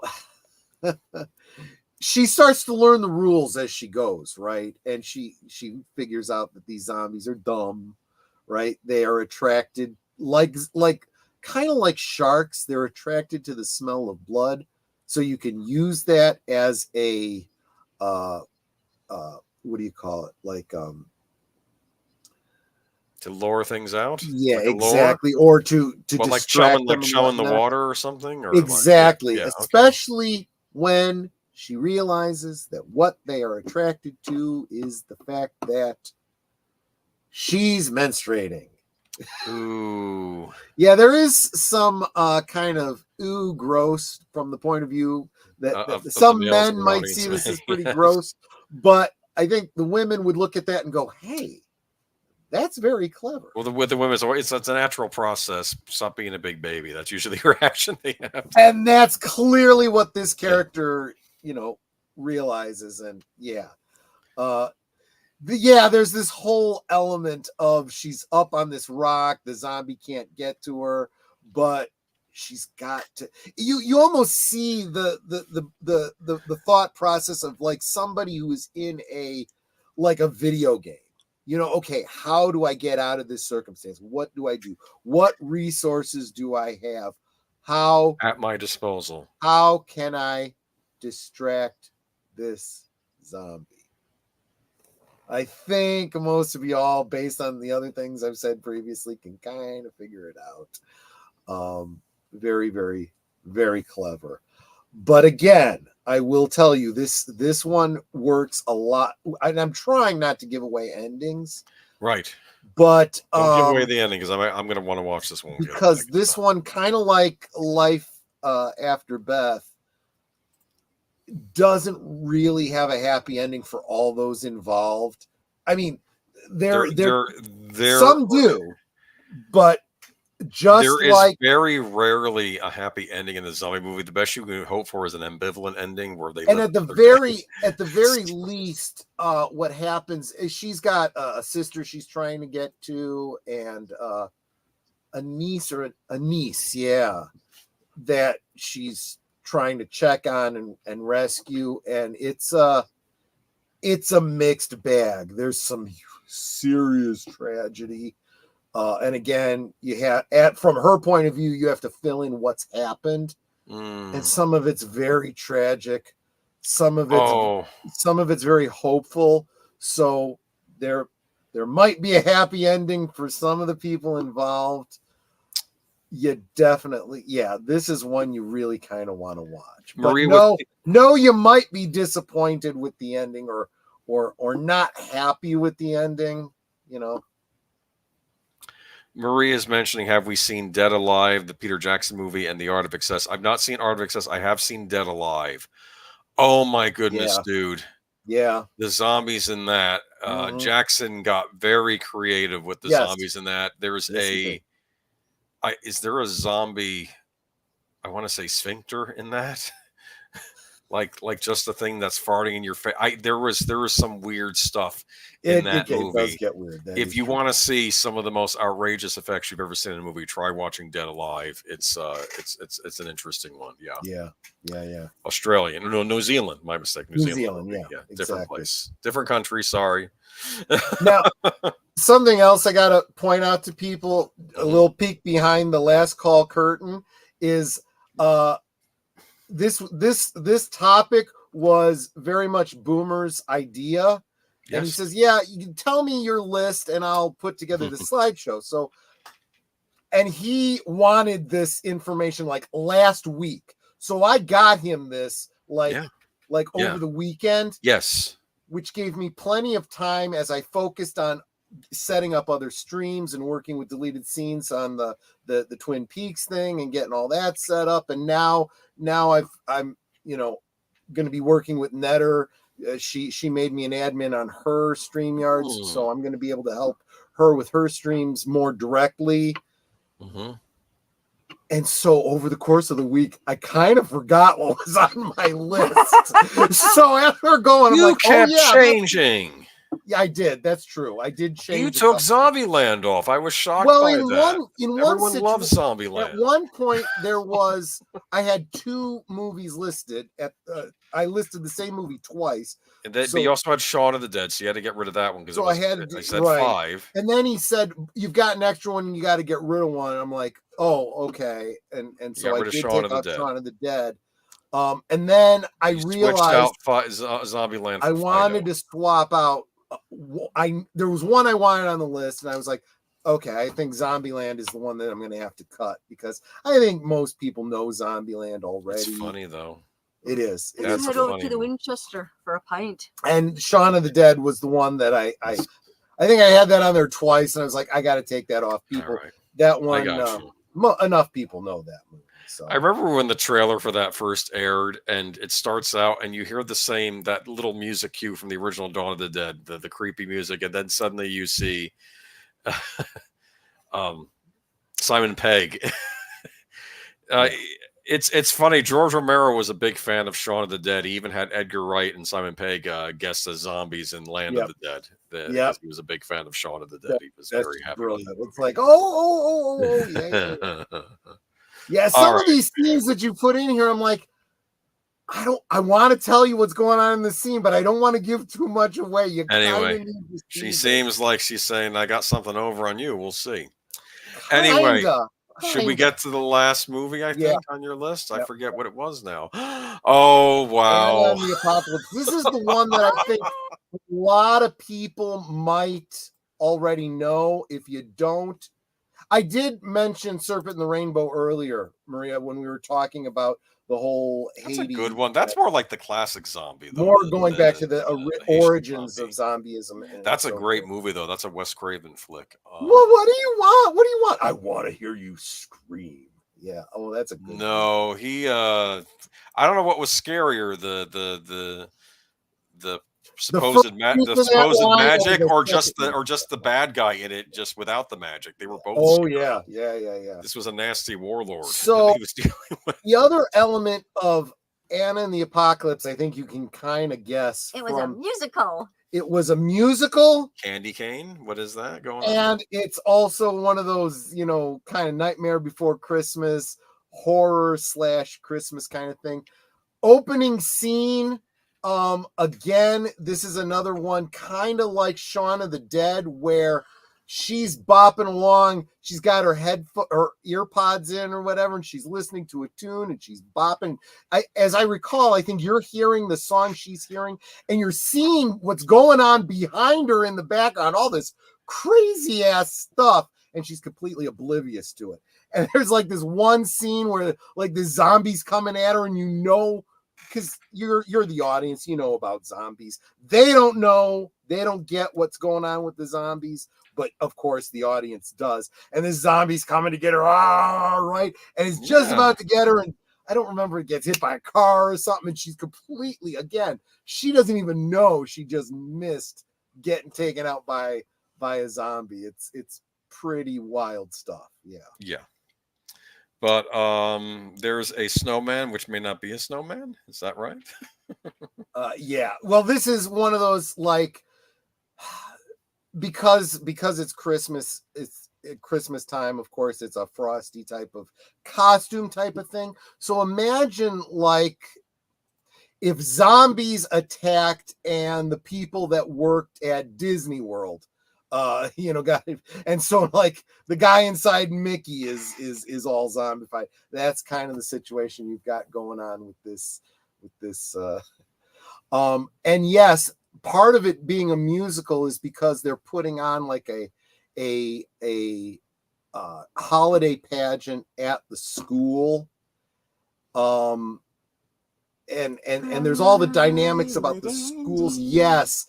One of the big, through songs is There's No Such Thing as a Hollywood Ending. And this is partly based on the director of the, and you really get into the characters with this, because the whole zombie apocalypse thing put aside, these characters have these stories that you care about in their elements, and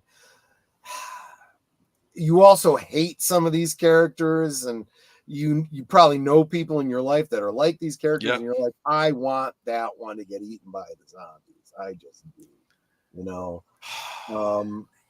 It's never the people you want to get eaten by the zombies that get eaten by the zombies, though, right? Well, if Walking Dead is any indication of that, it takes you can't have the bad guy get killed in the beginning, right? He's got to keep surviving, right? And he survives by being the villainous character. He's responsible for other people's deaths, maybe that you like. So I know the big bad guy, killed, it's like, this was earned. Oh, yeah, good. I was thinking more of the incompetent people on Walking Dead. There is. I've argued fewer people died under Negan than Rick. I'm just going to say that. Okay, yeah, good point. I know he's the monster. Everyone hates him, but yeah. Well, in this one, there's a Negan-like character in this one who you could make that same argument, where the following the rules and doing what you're supposed to will keep you alive up to a point. And so there's some tragic things, but sometimes when people die, they die in a good way, and they die in a heroic way, and let's just say protecting other characters you like, and ultimately, the baddies do get their, there is the payoff. But then this one is one that has a very ambiguous ending. I see toilet paper.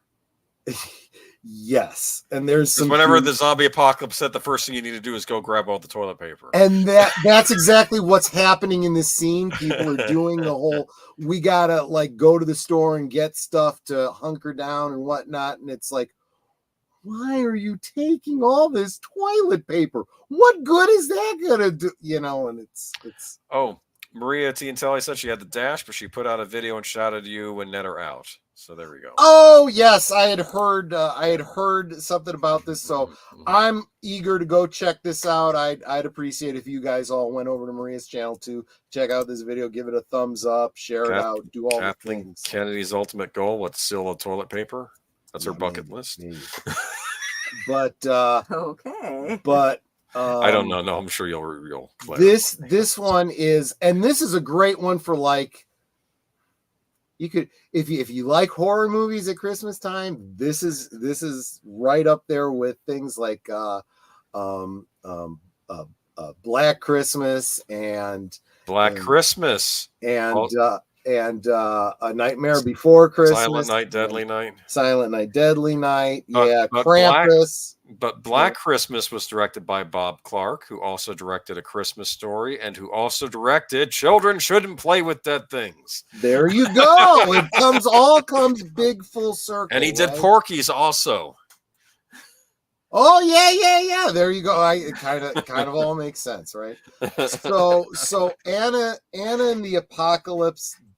I think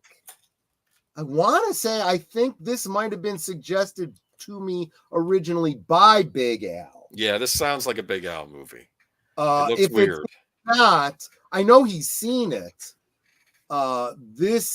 We may have even watched it together, to be honest. You see, we've done so many rewatches at this point. I don't remember which ones we watched together and which ones we didn't. But no, I think Anna and the Apocalypse was recommended to us by somebody else.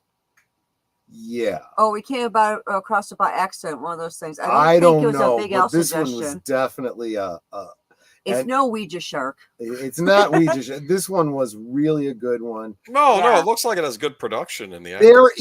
There is some great elements of there. If you liked Shaun of the Dead, there are some scenes in here that make you think of that. Like, remember the scene in Shaun of the Dead where the friends are like all trying to pretend to be zombies, and so they're trying to walk like there's a scene.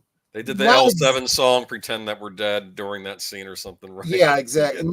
But there's a scene in this one where the friends are trying to get out of, they are at a bowling alley. They're trying to get out of the bowling alley, and they're trying to do it by they turn the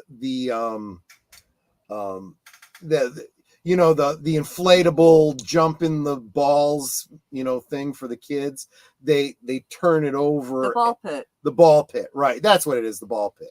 They turn the ball pit upside down, and they're trying to, use it as like a tank, like to get out. And, so they all have to walk together and keep it close to the ground, and the zombies can't get to them. But if they can get under it, it's, so it's all kind of funny, but also kind of tense too, kind of like that. Yeah, especially when someone sits on it and it starts deflating. Yeah, exactly.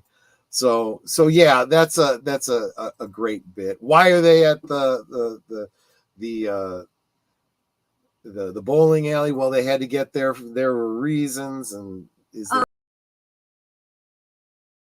had to get somebody else out of there, and there were survivors there. But they had to get to the school. Everyone's trying to get to the school because that's the central location and stuff. But either the boyfriend or girlfriend worked there, and then the other one came to meet them, right? And they ended up fooling around and staying there.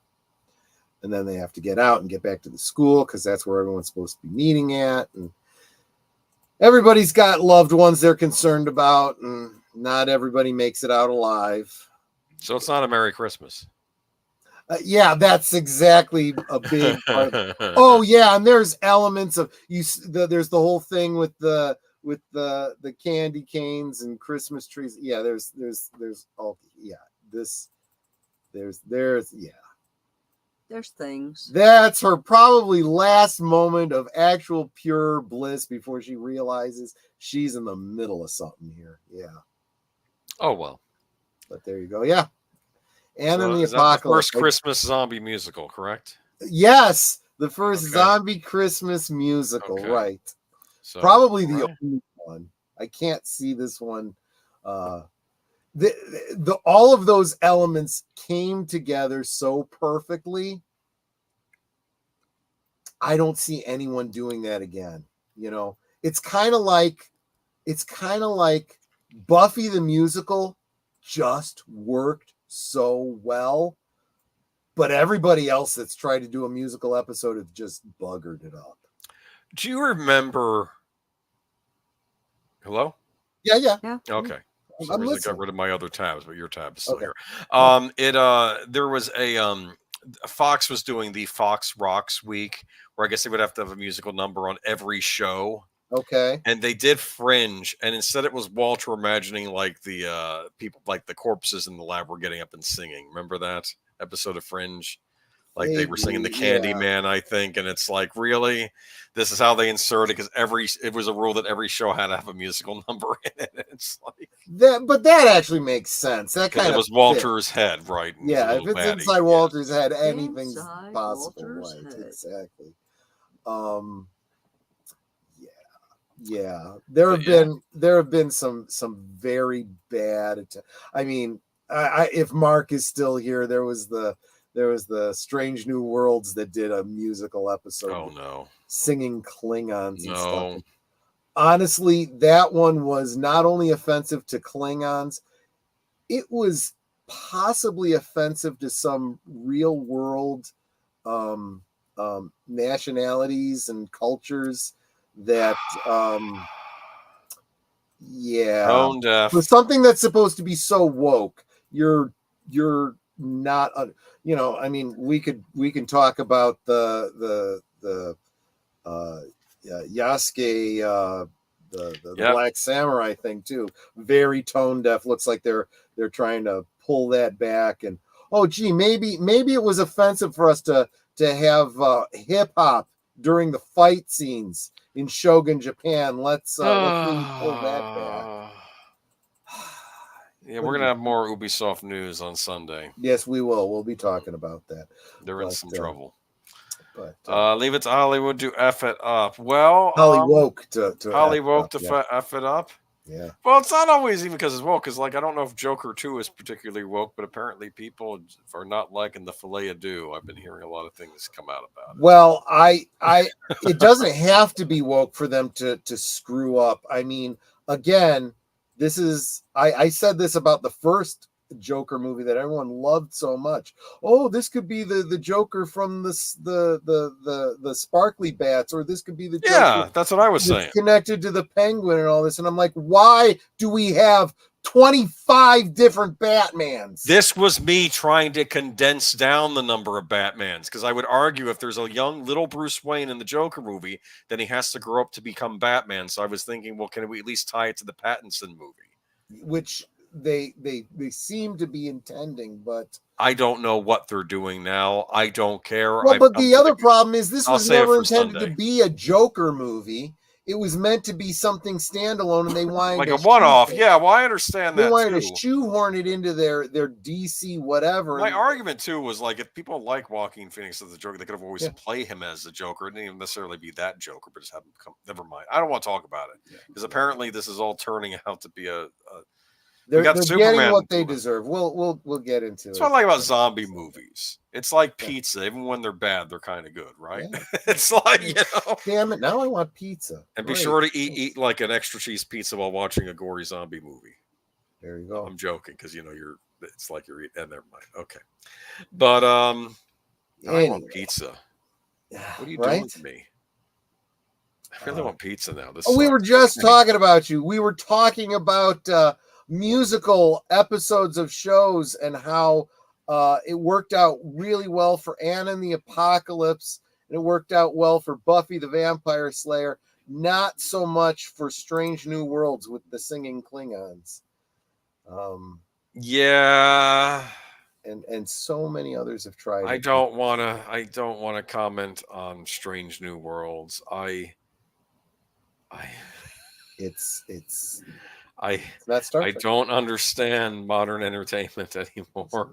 Most people don't. Most people do not find modern entertainment entertaining at all. That's why they come here to streaming services on YouTube. But I will say this: any of you in the chat, if you are so inclined to watch Children Shouldn't Play with Dead Things, I want to tell you where it's streaming. If you have AMC Plus or Shudder, You can watch it on there without commercials, but it's also on Pluto TV for free, Plex TV for free, Philo, which I think you need a subscription to.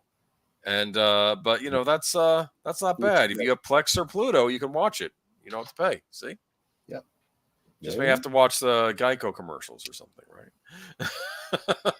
Yeah, Mark actually talked to Anson Mount, who plays Captain Pike in that series.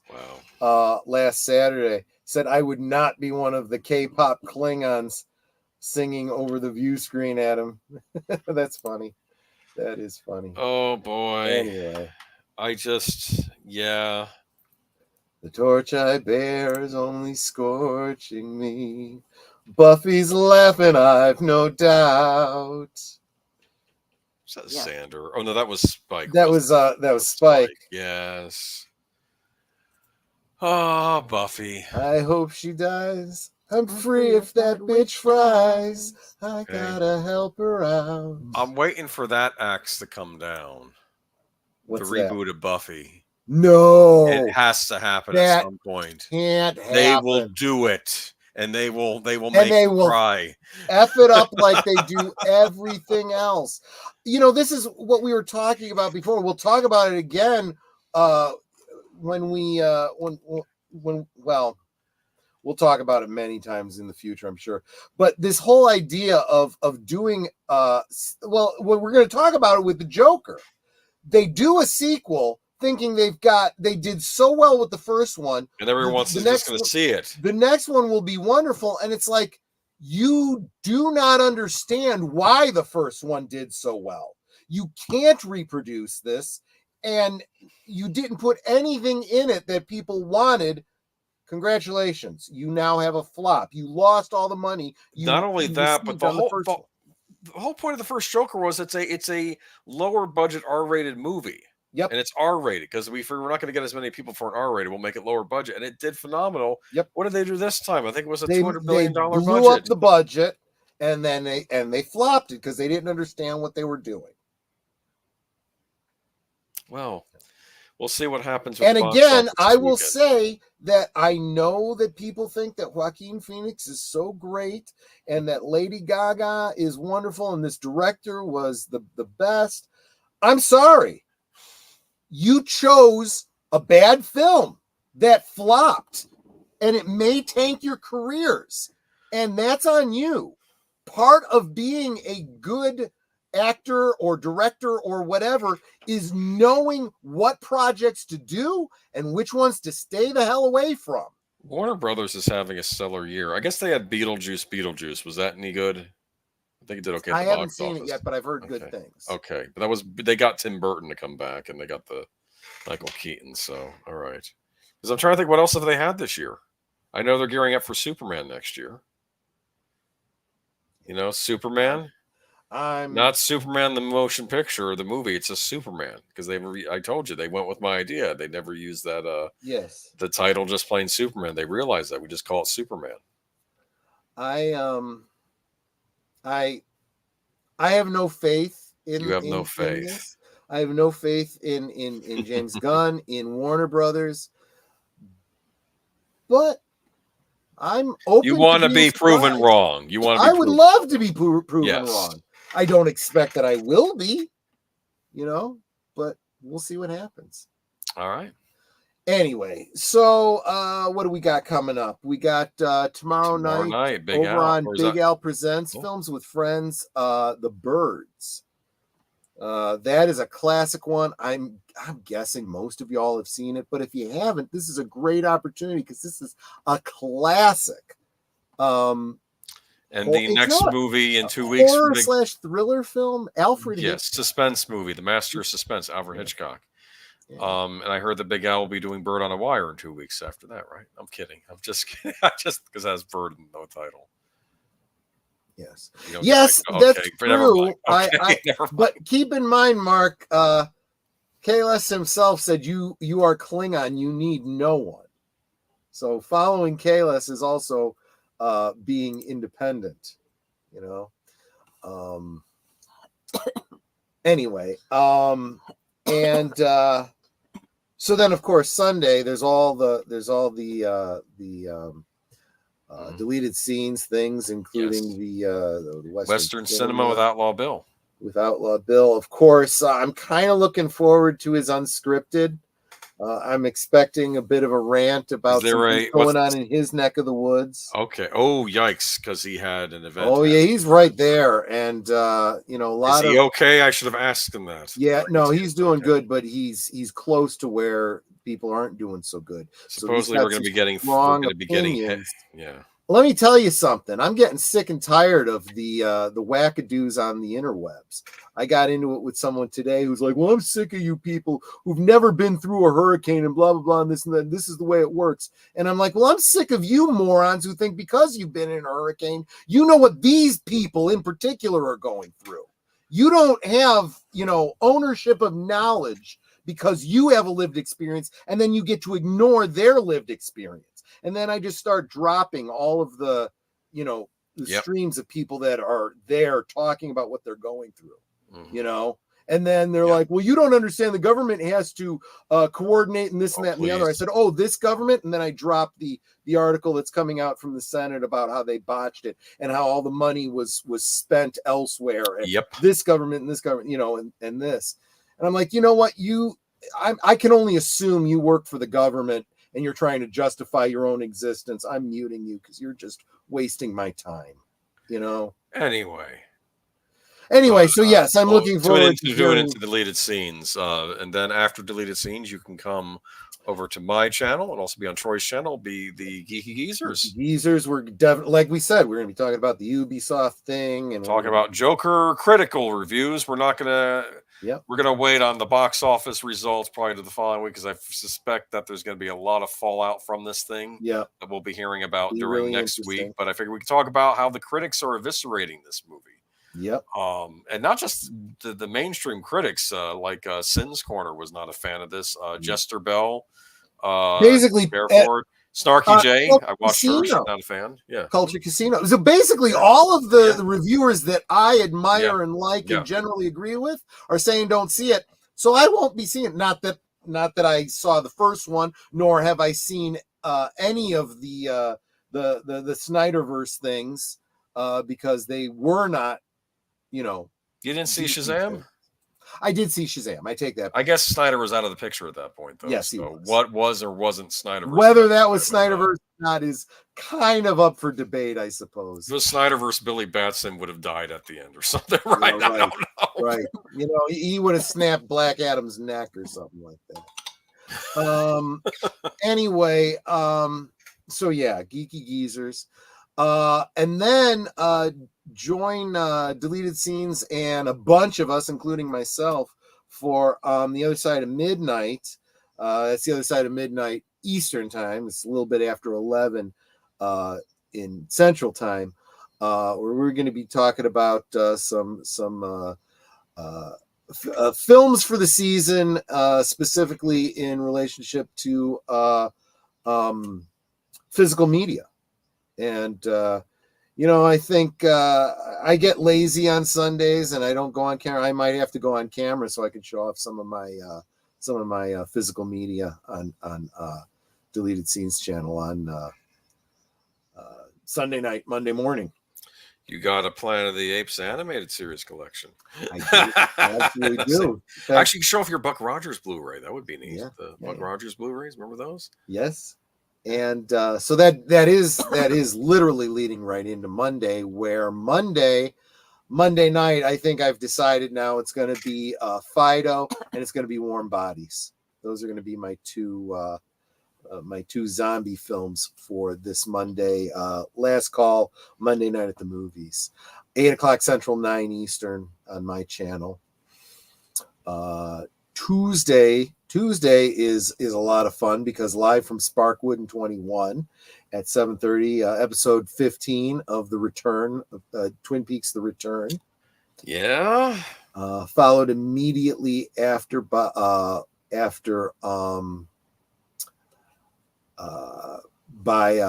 Blake 7, episode 4. I want to say it's Spacefall. I think that's the name of the episode. So we'll be doing that over on my channel. And yeah, so that's Tuesday. You did Spaceball last week, didn't you? Okay, so what's the next one? I don't know. It's actually up on my episode channel. 3. Yeah, no, episode 4. Episode I did 4, episode. okay. Episode 4 is coming next. Ah. And then let's see, Wednesdays usually open. That's my Dungeons and Dragons night. So, although I don't have Dungeons and Dragons this week because my attorney and dungeon master is going to be out of town, so we may do something else. You should have zombies in your next D&D campaign. Yeah. Well, actually, it's funny you say that because we're going through the Ravenloft campaign, so a lot of vampires, a lot of those kinds of. Do they have a Frankenstein analog in Ravenloft? Yes, they do. It's cool. Mordenheim. Yeah. Okay, cool. Yeah. And so Thursday over on Netter's Network, what are we doing on Thursday, Netter? I know I just did a thumbnail for you. We have. Okay, my screen weird. My special guest will be Real Wade Nation Gaming. Real Wade Nation Gaming. He was here for a little bit. We'll talk. We've been on his channel. He'll be on Thursday. We'll be talking about his channel. Maybe get you guys to subscribe and check out. And I still need guests for Thursday things. He's my last guest for a while. So if you are interested in being a guest on Thursday things, you can Twitter me. I think if you may need to follow me in order to send me a DM. And the rule is you have to have your own channel that you're trying to make content for, right? Exactly. You have to have. We are trying to build this community. Promote other YouTubers. Yes. Absolutely. Right. So reach out to Netter. Of course, we are going into the holidays, so we're going to be doing some special episodes on Thursdays anyways. And upcoming on Thanksgiving, we will be watching or be playing films literally all Thursday long. We'll be doing Thanksgiving. Yeah, films, so we're gonna start around like 9 a.m. and go into like 11 or so at night. Yep. So so once we have our list finalized, anytime. The Cosme will be open all night. Yeah, and once we have our list finalized, we'll put it in our community tab so y'all can see what times and all that. So so let's see. Thursday. Oh, and then of course, right after, just jump on over to deleted scenes. We'll forward John where he'll be doing his weekend update to tell you all the Friday, Saturday, and Sunday stuff that he's got coming up. So because it's a lot and it's hard for us to always keep track of all of the like I'm always forgetting the Action Theater thing. I don't see it. Well, I'm usually at work when that starts, so I end up missing that. So, but so that's Thursday. Next Friday, Boomer. You know what we got going on next Friday? Very superstitious. No, yeah, right. I don't want to get you demonetized. Yeah, right, exactly. They'll strike you for that. Okay. Well, yeah, no, I might have just offended some people with my rendition. Superstitions. And that was your idea, and I thought it was a great one. We're going to talk about many of our favorite superstitions, where they came from. I actually think that I'll bet some of you guys have superstitions that you don't even realize are superstitions. They're just habits you picked up and you don't even realize where they came from. So we'll talk about some of those with a very special returning guest. Nick from Beyond the Hub podcast will be with us talking about superstitions. So that'll be fun next week. Keeping it in the spirit of the season. And that brings us around to next Saturday when Netter's got a movie, and I don't remember what it is. And I bet she doesn't either. Of course I do. Do you? Electric Grandmother. Oh, the Electric Grandmother. Oh, that's what is that? You've never seen the Electric Grandmother? No. Oh, Maureen Stapleton. Wait a minute. Hold the phone. Yes. Were these like goofy looking robots? No, they were robots, but they weren't goofy looking. Okay, I'm thinking of a different movie. Okay. Yeah, it was a made for TV film, but it's a sweet one. This isn't a scary movie. This is not a Halloween type of thing, but this is definitely the kind of thing that fit into the Okay. specials at the end of the year. So it's not the Revenge of the Stepford Wives. That was a made for TV movie. Did you know that? Was it really? I didn't know It's that. the Stepford Wives, I guess, from the original, and they turn on their men.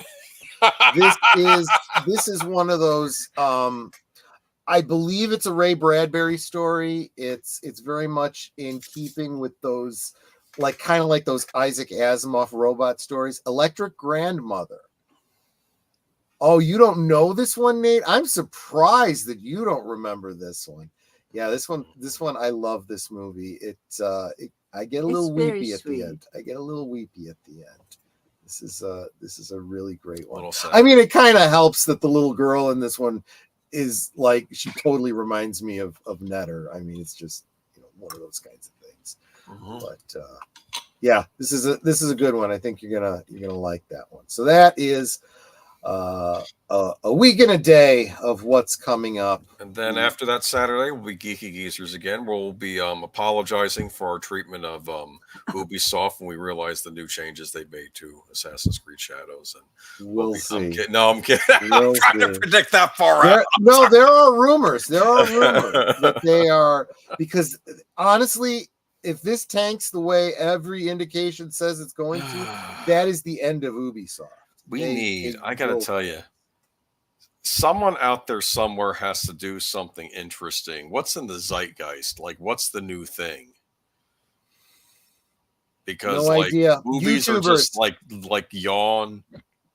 I think channels like this, and all the people in this community, we're taking the place of average television, and honestly, I think independents are going to start making games too.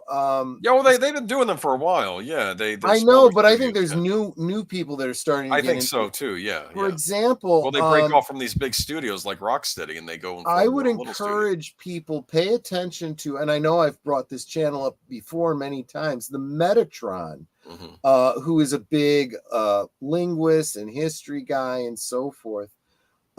He put out an interactive YouTube story game kind of thing. Speaking of Electric Grandmother, it seems to be kind of that kind of a sci-fi kind of thing. I've played it through once. I want to do it again because I know there's alternate endings. Definitely want to check this out. But he is doing this to see how much interest there is.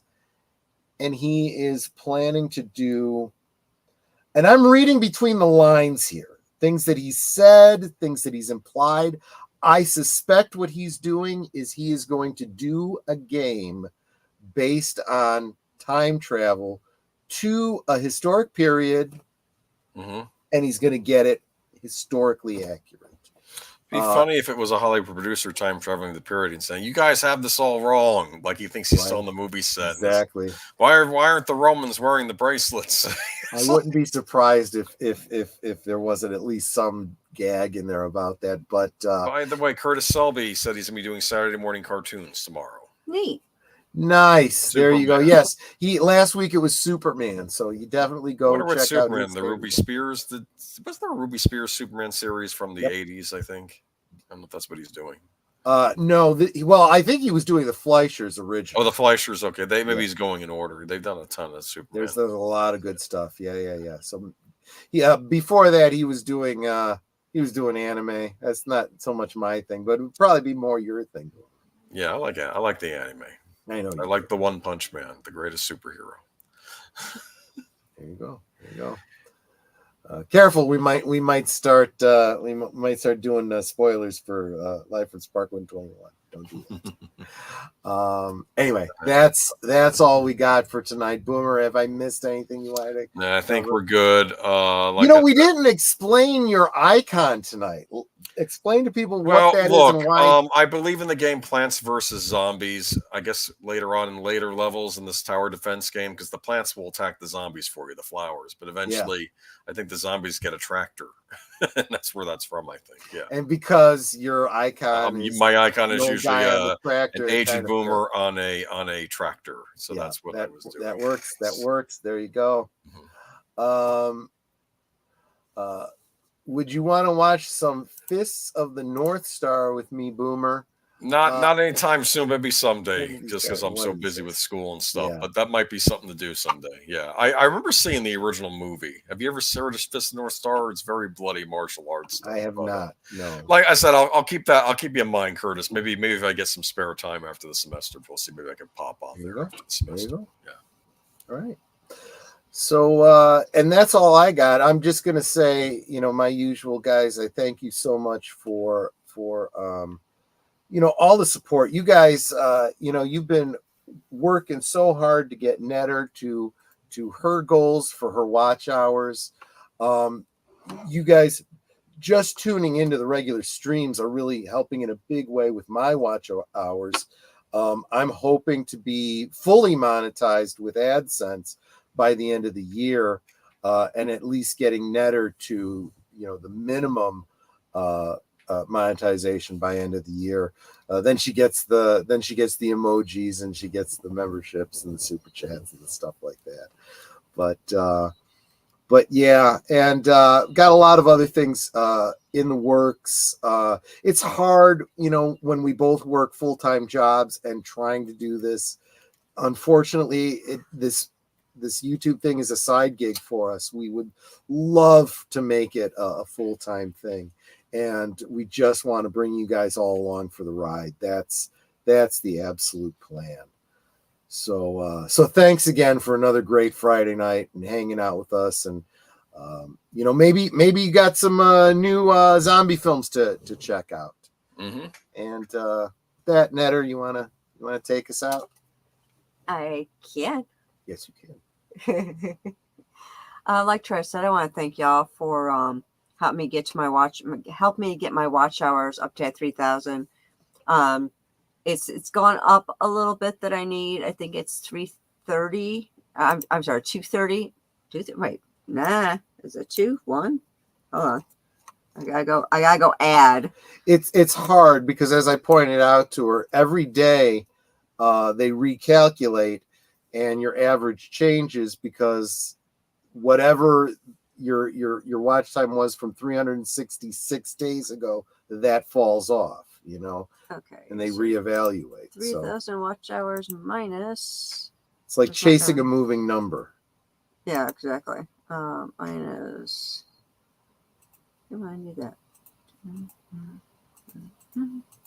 I need 132 now. You're really close. I'm so close. But I know y'all are having me on a separate tab. You're watching videos to help me get those hours.